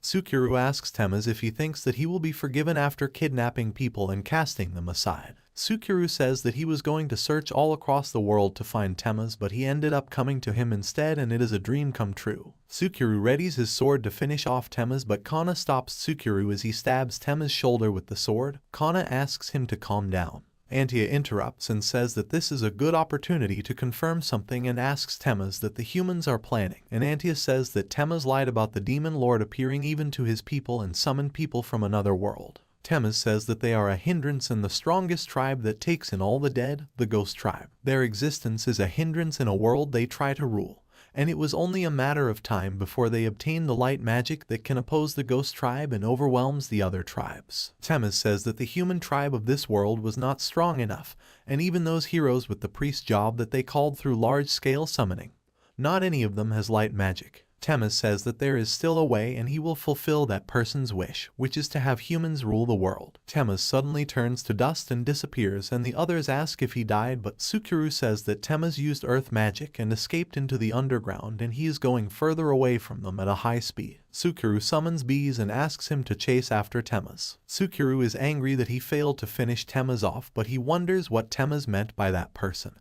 and he wonders if there is still someone else behind Tema's, and Tsukuru also remembers that Tema's mentioned about light magic, and Tsukuru knows that Kana has that light magic skill, but she has no idea. Kana apologizes to Tsukuru, but Tsukuru says that it wasn't her fault that Tema's escaped, and Tsukuru now asks the others if they would come with him as there is someone that he wants to save. These gets back to his master Tsukuru and apologizes and informs him that he failed to catch up with Tema's as he moved too fast and he lost sight of him. Antia says that Tema's is a human ancient type that rules over the land and it can't be helped, and he probably retreated back to his dwelling. Kobaru uses her small brain and says that she does not understand what Tema's is actually trying to do, but she knows the fact that they can't understand what he is trying to do. Dike also chimes in and says that now that they know the humans are plotting something, they need to tell their brethren who are in the human territory to evacuate. Kobaru says that they will protect the elf village and they will welcome the elves who are currently in the human territory to their beastfolk territory, and Antia leaves with Tsukuru and the others while the other elves cheer for her